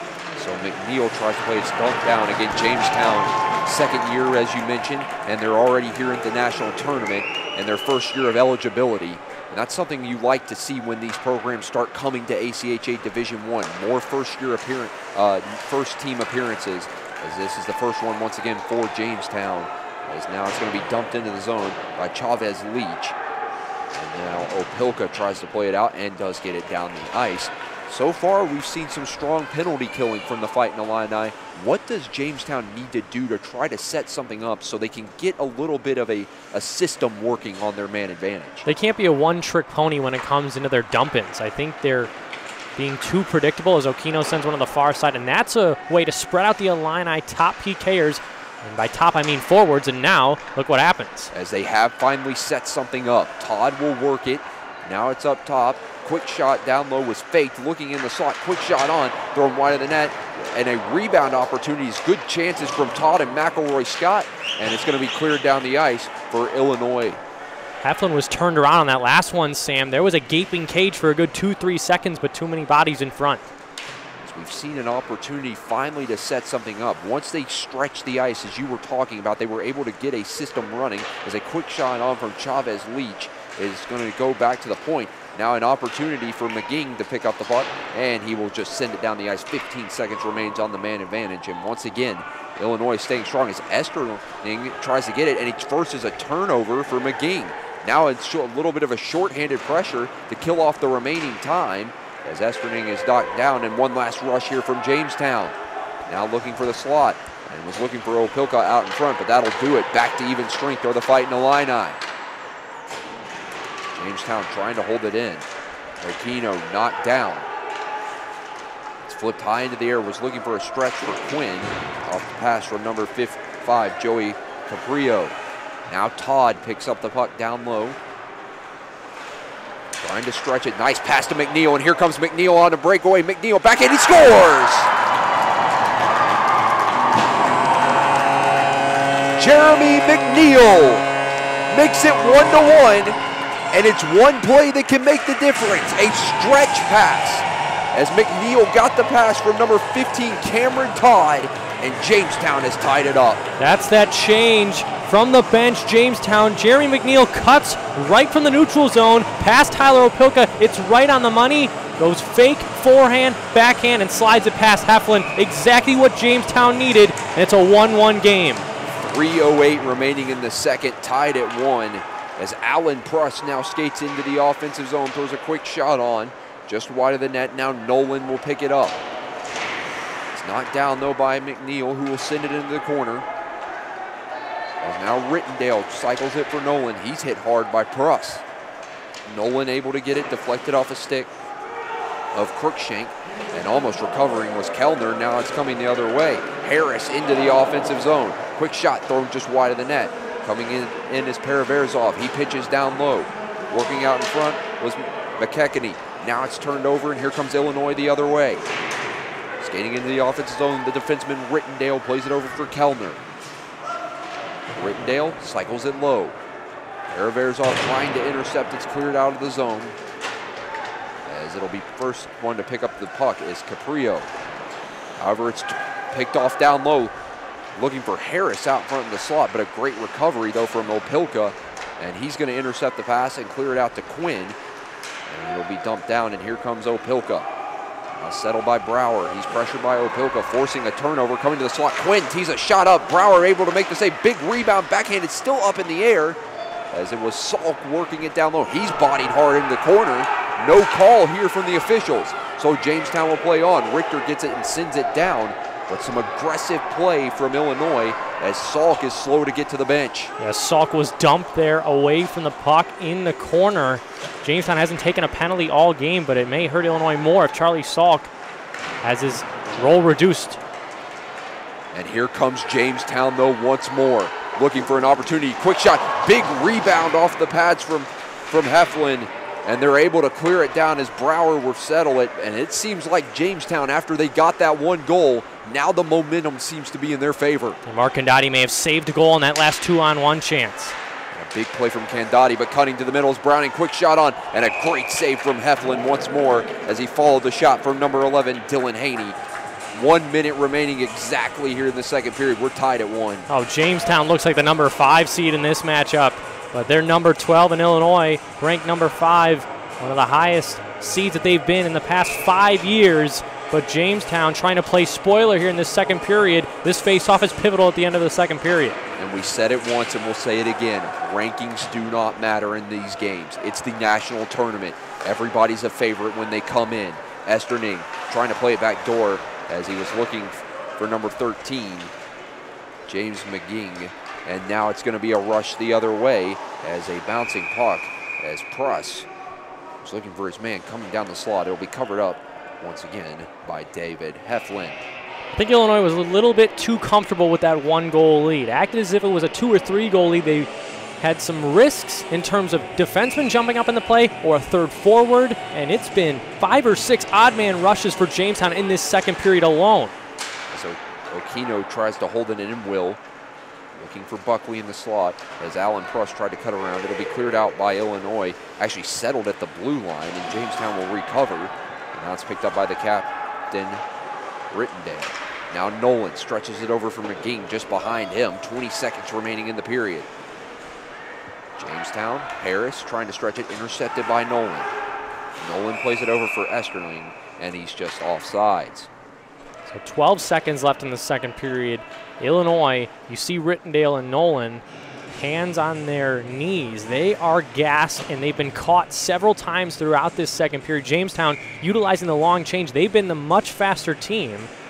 The reason why they've turned this game around in their favor. It's all about conditioning in these long change periods. We've seen teams get caught out before as Harris tries to come the other way, knocked down. It's Stuve playing it over. Kirkshank will skate in, throws a quick shot on, gloved by Brower. I wonder if Nick Fabrini is going to pull David Heflin here. 2.5 seconds left in the second period. They want to draw up a 6-on-5 face-off play. He's done it before. Doesn't seem like Heflin's leaving his crease. As Heflin will stay in. That's an opportunity to do something on that long change. Might as well pull your goaltender potentially, but it's going to be left. Heflin's going to be left in. Try to throw a quick shot on one last opportunity for Kellner. And he's covered up by Brower, but that'll do it. Jamestown able to even the score. And we can say the least that Illinois started out with the better momentum. They played the stronger game. They got to the loose pucks, the 50-50 battles, got the shots on net, the strong defensive plays. Then Jamestown flipped a switch or something. They got a goal there, a nice breakaway from McNeil. So now that you're tied at 1, we talked about not looking ahead to tomorrow. If you're Illinois, what do you do after just giving up a goal to Jamestown to try to get it back in your favor and go on to win this game? You focus on every shift. It doesn't matter if you have to take some contact to make a play. We've seen Grant Stuve and Drew Richter do that, but you also seen some great forechecking from guys like Jason Richter, Kyle Barron, the defenseman pinching up into the play. Jamestown has been matching Illinois in terms of their intensity and their work ethic. Illinois, simple as it may be, they have to outwork Jamestown along the walls, control the play to the outside, and I think you'll have more chances on the inside. If you had to make one prediction heading into this third period, what would you say would decide this hockey game for either Jamestown or Illinois if they could do it first? Well, Eric Cruikshank's known as Mr. Third Period, has led Illinois with 2 20-goal campaigns over his 4 years. Number 15 in orange and gray has to be the guy that Jamestown wants to circle and has done a great job of neutralizing in the first 2 periods, but they may want to reunite Grant Stuve, James McGing, and Eric Cruikshank on that top line. And I think Nick Fabrini may do that in the early stages of the third. We'll take a break and be back with the call of the third period. Jamestown and Illinois tied at 1. You're watching the 2018 ACHA National Championships.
Hello, fans, and welcome back live inside here for the third period of Illinois and Jamestown. Sam Fleming and Cristiano Simonetta joining you here. So a very exciting period for Jamestown there.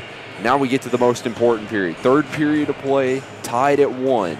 For fans who weren't watching the Ohio UNLV game, if this stays tied, it's 20 minutes sudden death overtime until we get a winner all the way. What are you looking for most to in this third period? And if something's going to decide this game, what is it? In regulation, I think we'll see a power play goal, whether it comes from Jamestown or Illinois. Illinois has killed off 2 penalties. Jamestown has not had to take a penalty at all in this third period. Look for Illinois to try and force Jamestown into some mental miscues. As now we're underway, the final period of action. Strap in for this one, folks, as Richter works it down low. Harris battling for it, trying to work it free, looking to cycle it back to Richter, who has to knock it down. And now Illinois regains control. Nolan playing it up ice. Here comes Illinois into the zone. Throws a quick shot wide of the net. Number 26, Thomas Coles, skating up ice all the way down and threw just a quick shot high over the net. Now it's Jamestown trying to get it back. Coles intercepts, dumps it back into the zone. And one of the guys you mentioned at the intermission you wanted to focus on from Illinois, it's number 13, James McGee, who can possibly be a difference maker this period. He has 9 goals, 24 assists in the regular season. One of the best one-on-one players in the tournament as he fuels this rush from Illinois coming. Passed it up to Crookshank. Crookshank, quick shot on as it was blocked wide of the net. Now working it down low. Stuve trying to work it free. Could he spark some magic for his team? He has the only goal. Now Jamestown skating up the ice. Haney was free back door, but it was turned over, and now it's going to be Illinois regaining control. Now Crookshank.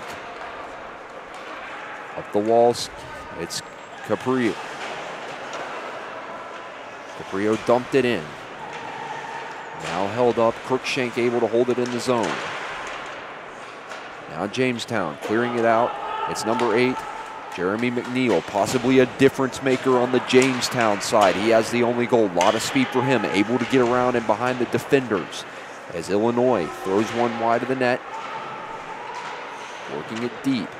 Now Browning, skating up the ice. Pruss.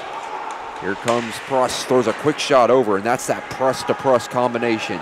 A good pass from Allen to Michael. Now here comes Illinois with a chance. Quick shot on, rebound off Brower, and it was a good couple opportunities there for Drew Richter, who just couldn't follow it up. Now it's Jamestown coming the other way.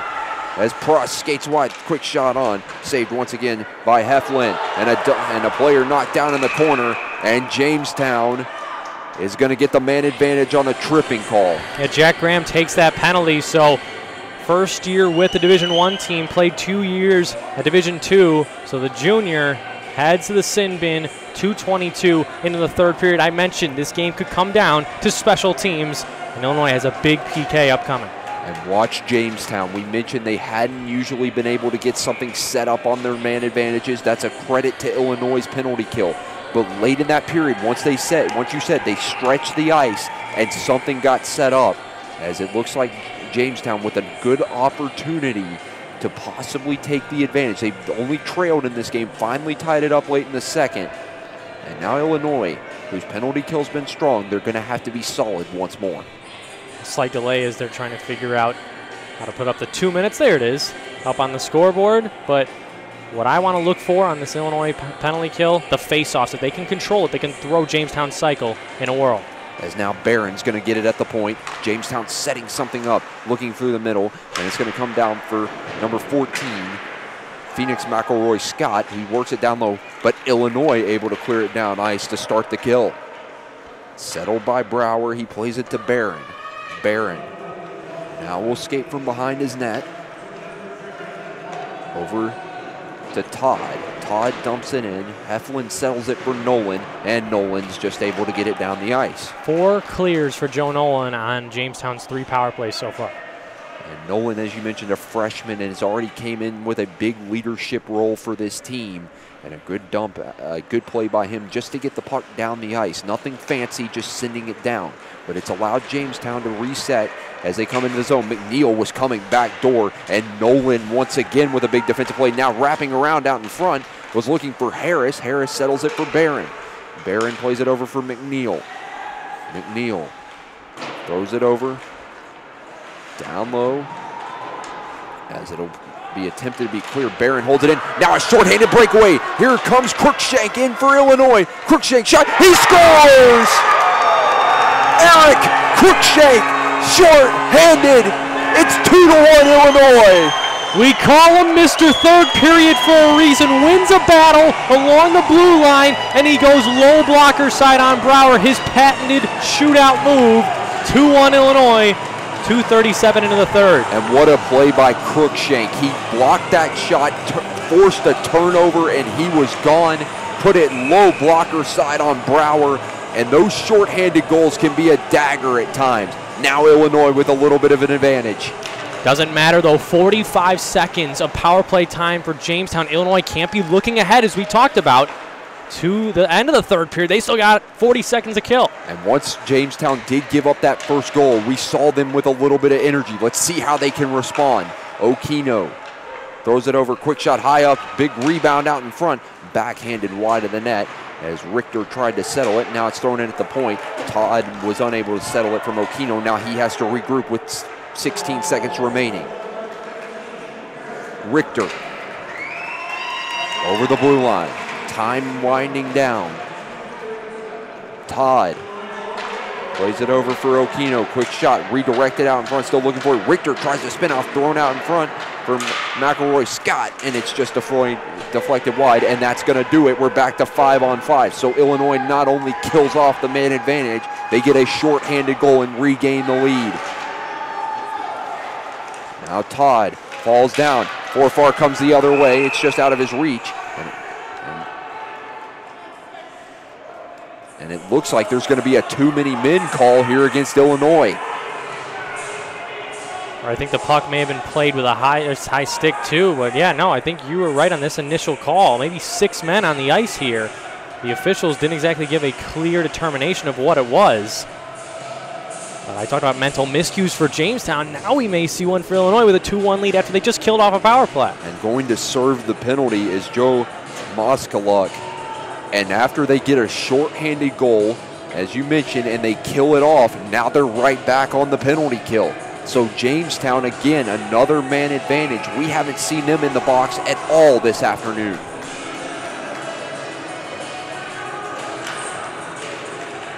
So Jamestown trying to possibly answer with another power play opportunity. Quick shot on is blocked out in front, and Nolan was knocked down, and he was slashed, and here comes a little bit of pushing and shoving as Tyler Chavez Leach shot the puck on Nolan. And he's going to get one. And he's going to get called here.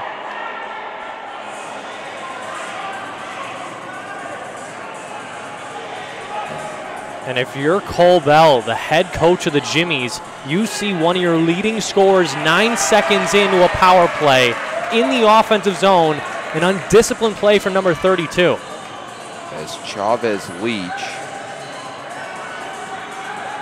is going to go to the penalty box for a slashing call, which was the initial follow-up to when Nolan was down. Chavez Leach took a swing at him. So now it's 4-on-4. And Illinois, after the penalty will expire for too many men, will only have 9 seconds. The 4-on-4 may favor Illinois because they play on wide ice. They're used to it.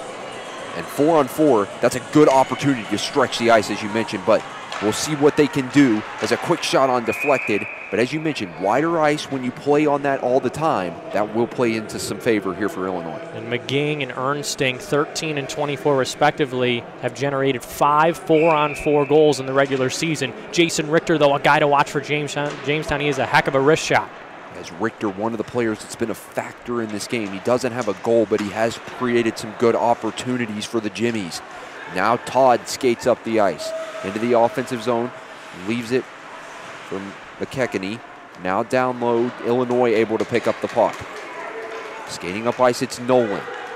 Nolan tries to cut through the middle and almost had control of the puck, just knocked off his stick at the last second. Now skating up the ice, it's Okino. Plays it up from McKechnie. McKechnie works it down low into the zone. Now Illinois able to regain control with McGee. Cleared out of zone. Here comes a chance at a 2-on-1. It's Ernsting. And there's some pushing and shoving behind as a player knocked down. McGee, he's down. And Browning was the one who laid the hit as Opelka holds back Nolan. And this game is starting to get chippy. But they whistled that one down right away when Illinois had possession during a 2-on-1. So was something called on Illinois to break up that play? That's interesting. The box door only opening for Jamestown at the moment. It must have been just a severe injury of McGee, who is on his back being attended to by the trainer. And that's a scary sight to see as we saw a violent collision in that UNLV and Ohio game that took a long time to settle.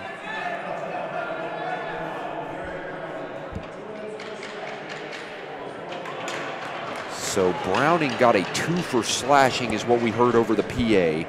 McGee is off the ice. He was able to get up under his own power. Now, 4-on-3 power play opportunity here for Illinois. But could that be a bit of a double-edged sword? Because it was a 2-on-1 for Illinois in a 2-1 game. And imagine had they not whistled that dead. Of course, we hope McGee is okay.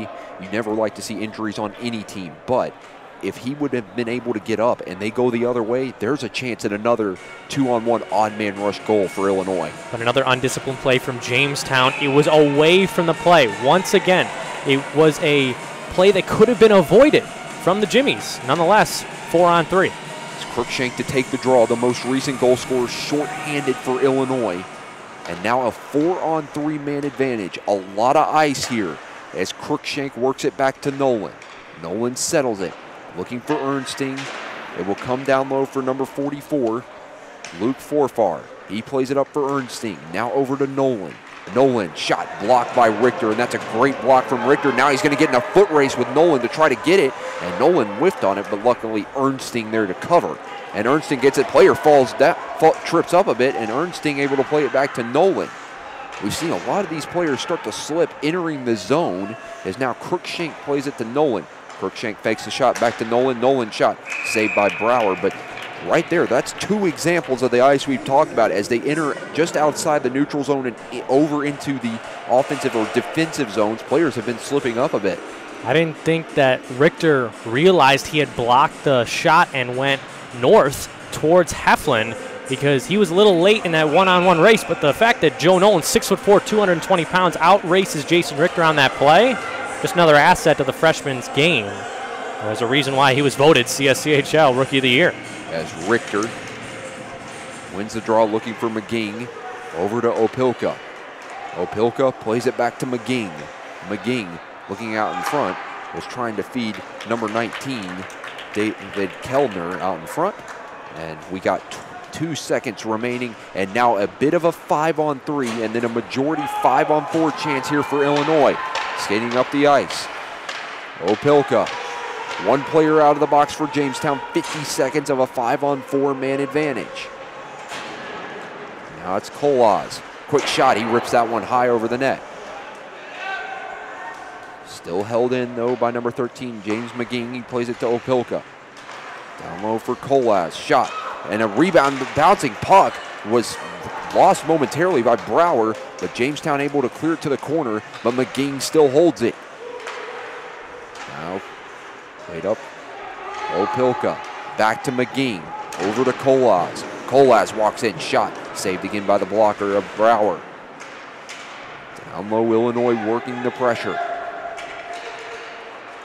Trying to make something happen with the remaining time. McGee lost it momentarily in his skates, able to get a backhand to the slot, and it's going to be cleared, and now we're back to 5-on-5 hockey here with 13-14 remaining.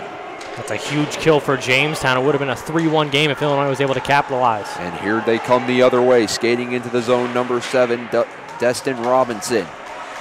With some good defensive pressure, Illinois able to work it free by the captain, Rittendale. Now here come the Fighting Illini the other way. Dumped into the zone by Novacell. Rittendale pinches in. Okino works it free. Now Jamestown will skate up the ice. Richter played it to the middle, was looking for McKechnie. Now it's intercepted by Quinn, who tries to send it deep. And now Jamestown picks up the puck. Making a move around is Richter. And now it's cleared out. Here comes Nolan. Nolan lost off the edge of his stick, and Harris will pick it up, gains the red line. He'll dump it into the zone. Crookshank to get there.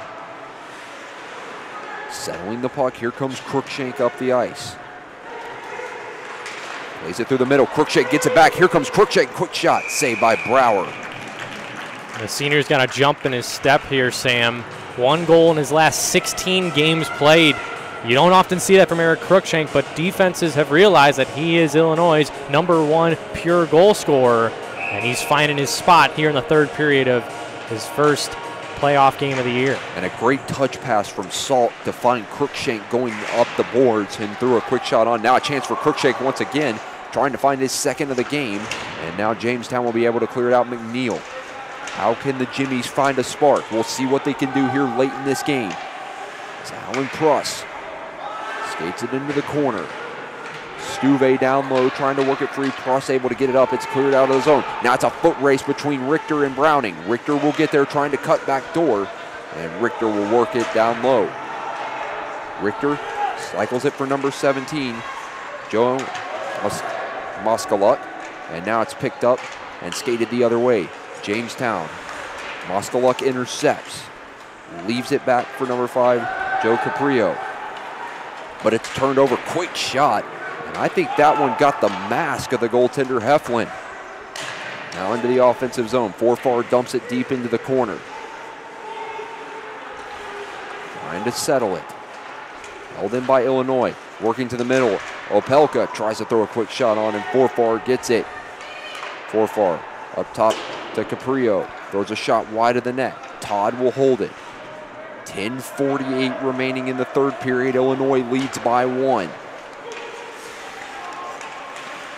And then Buckley tried to cut to the middle, and it's turned over. Now it's picked up by Haney. Haney trying to cut to the middle. He falls down as Kolaz will pick up the puck and send it high up in the air, and it's cleared out of the zone. Todd will get it, stretches it across the ice. Dumped into the zone. McGing trying to settle it for Ernstine. Now McGing gets it back. Played it over for Rittendale, hopped his stick, and here comes Richter. Richter works it down low. A good recovery from Rittendale to force it into the corner. And now Illinois able to clear it out and gain the red line. Here comes McGing trying to find Ernstine in the slot. Rittendale will get there to hold it in down low for Ernstine. McGing down deep. McKechnie able to get it over to his teammate, number 21, Garrett Browning. But Illinois holds the zone with Nolan. Nolan, quick shot thrown wide of the net. Rittendale sends it deep into the zone. Opelka picks it up. Battles down low. Harris plays it off the boards. And now it's sent. Rittendale tries to send it back down. Goes off a player from Jamestown, and they'll get a line change. Haven't had a whistle in quite a while, Sam, and that's because Illinois and Jamestown taking a bite out of each other each and every shift. Good chances. As Quinn will go after the dumped-in puck from number 11, Charlie Salt. Now here comes Jamestown with an opportunity the other way. 3-on-3. Looking for an opportunity. Pruss throws one off the pads. A great save, though, from Heflin. Now can Illinois get something the other way? Quinn will just dump it in. Now Brower plays it up for Alan Pruss. Pruss. Coast to coast, down low. Trying to backhand it out in front. He's actually looking to leave it to his brother, Michael Pruss. Now Illinois trying to clear it out of the zone. And they finally will get it down ice.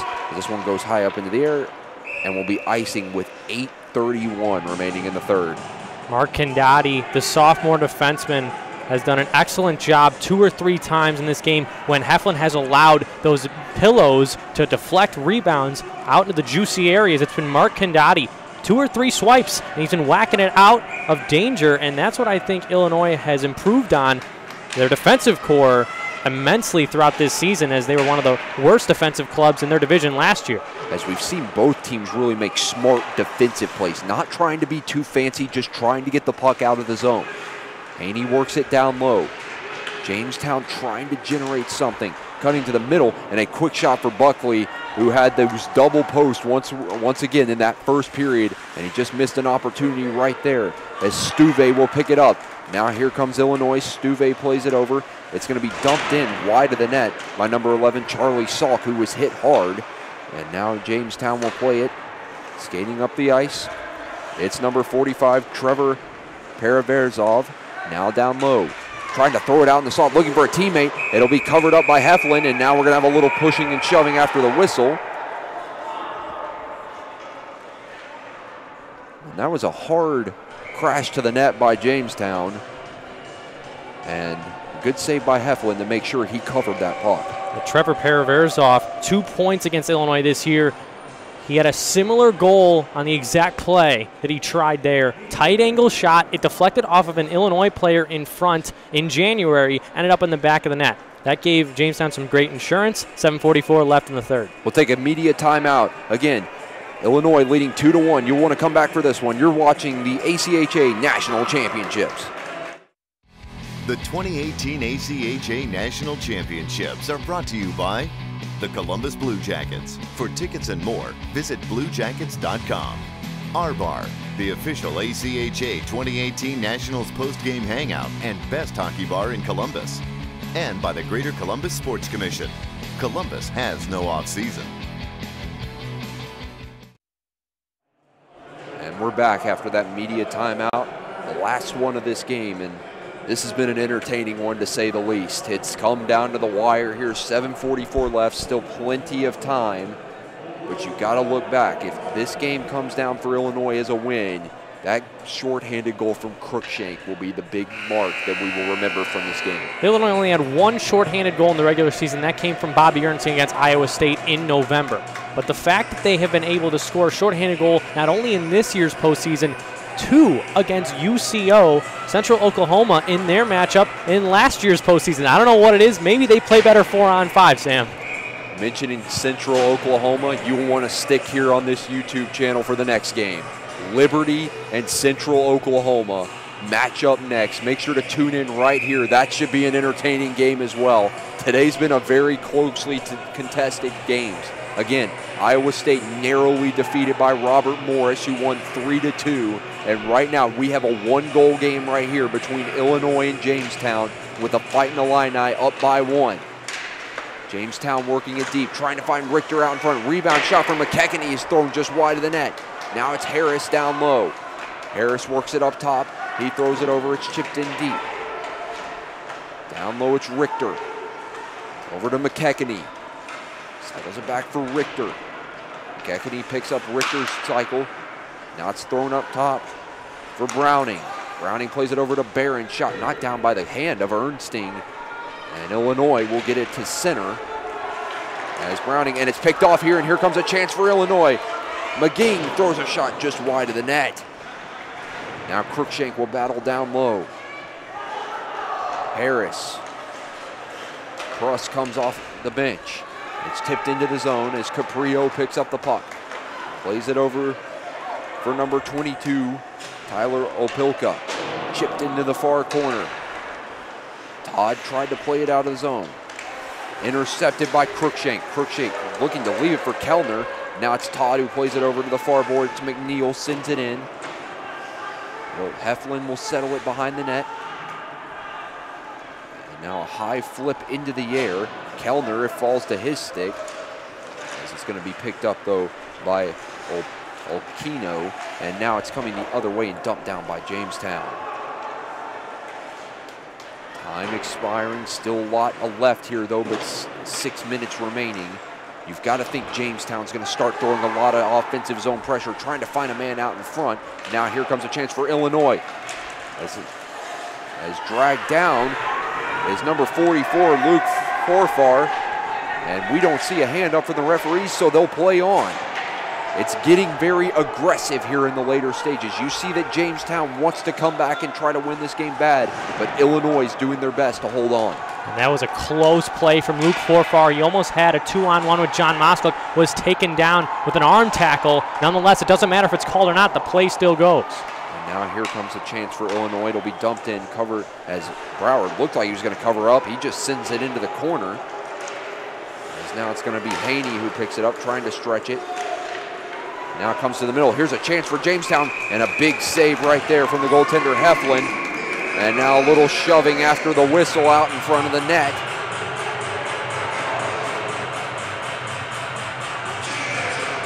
But that's what you see as this game grows closer to the end of regulation. Trevor Paraverzov, another chance after Richter had the puck knocked from him.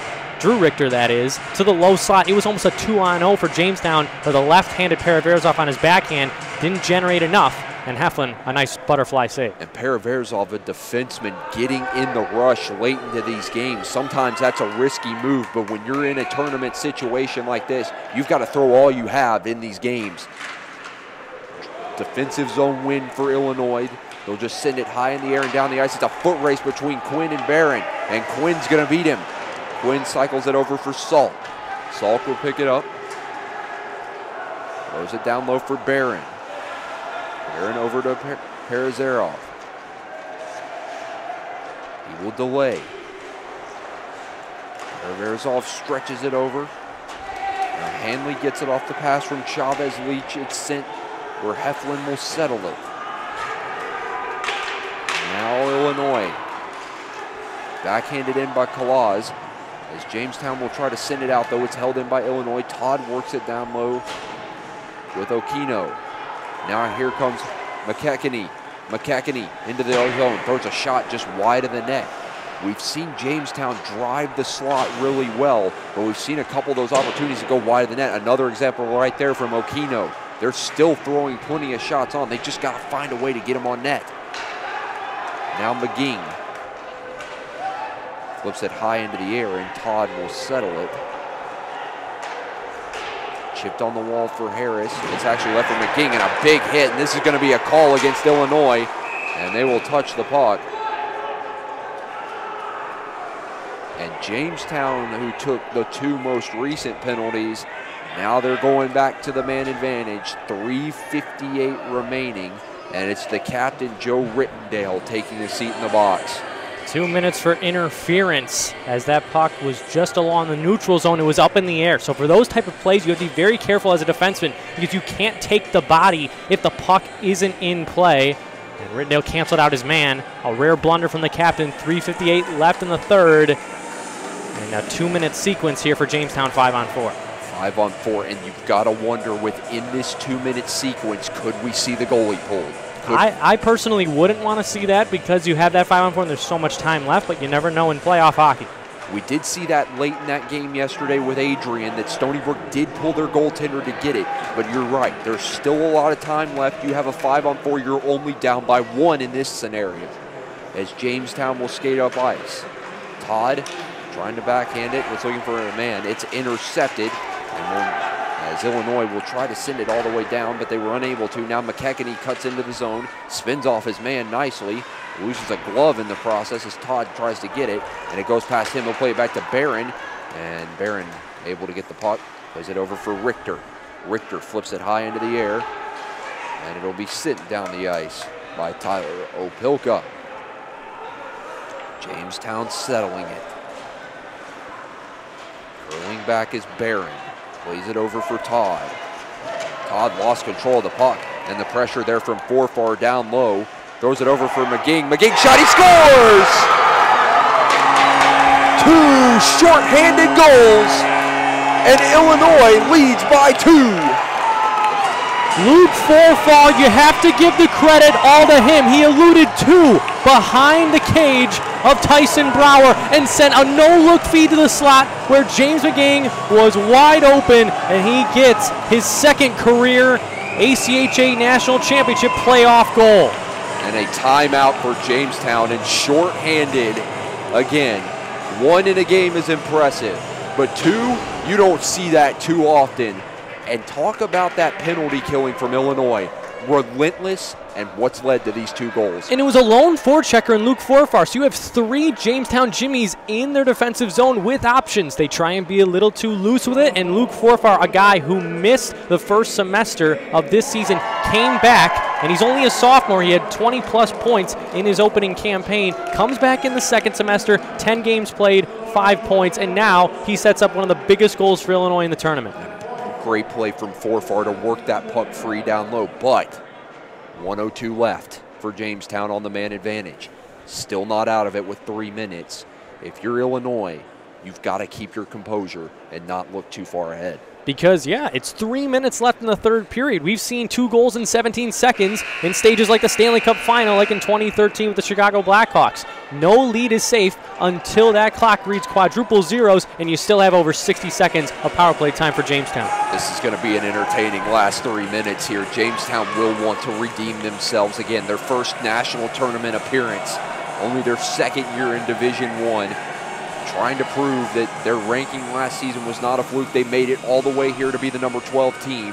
But Illinois playing like the number 5 seed, and we've talked about it. There's not been a Cinderella story yet, and Illinois is doing their best to keep that a trend.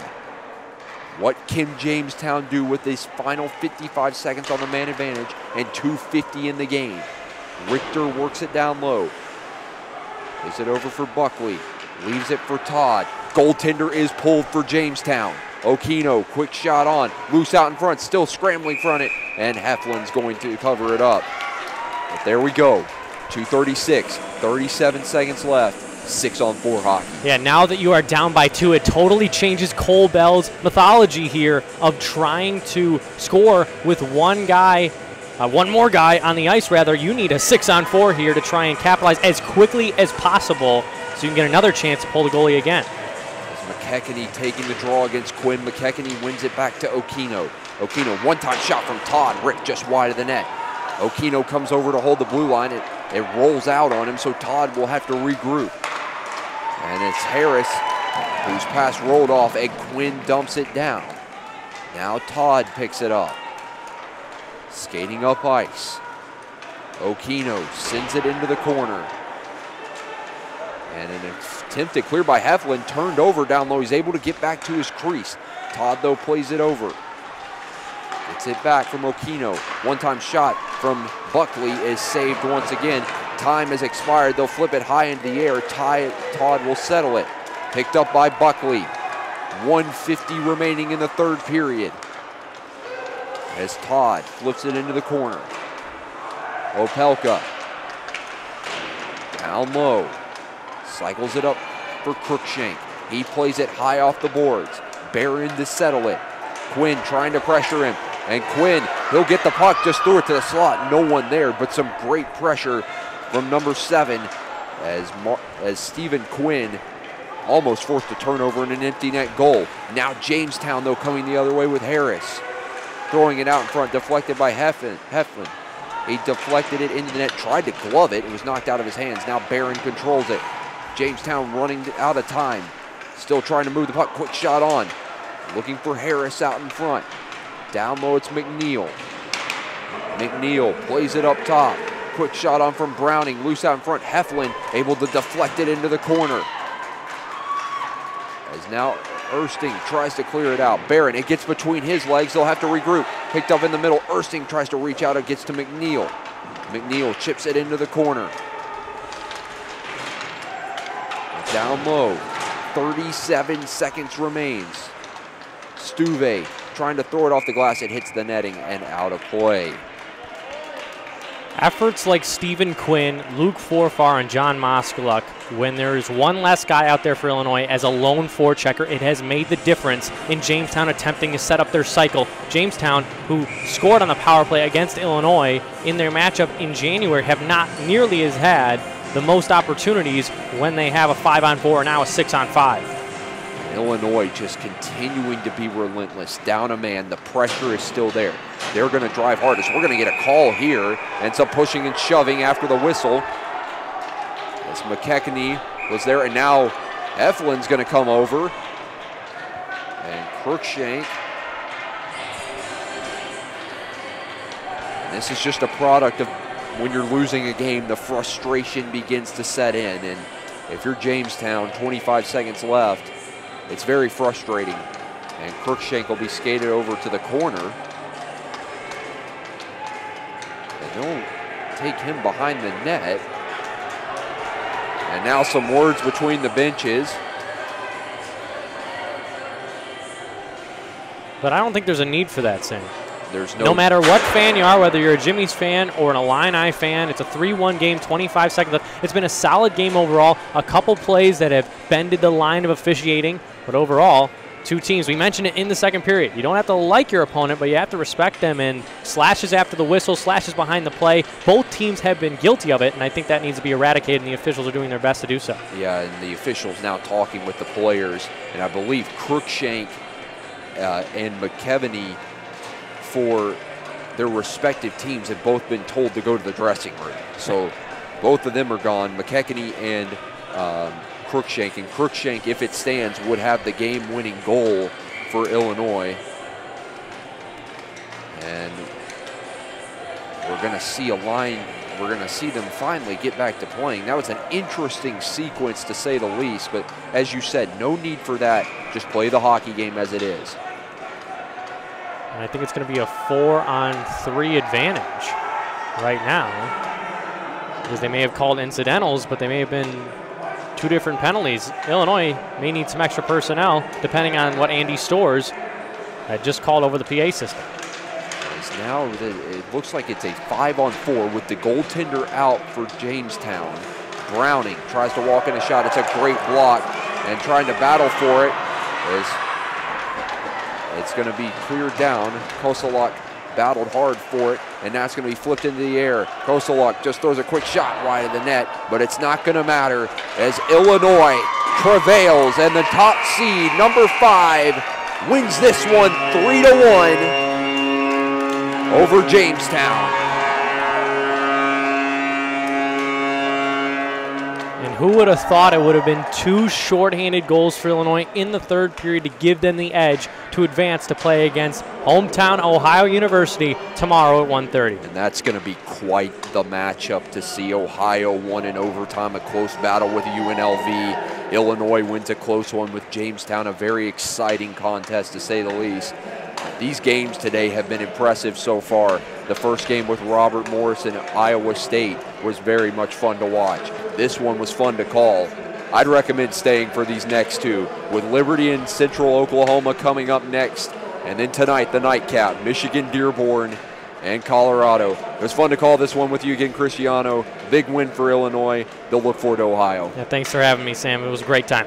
For Cristiano Simonella and for Sam Fleming, thank you for tuning in. Stay tuned right here, Liberty and Central Oklahoma next.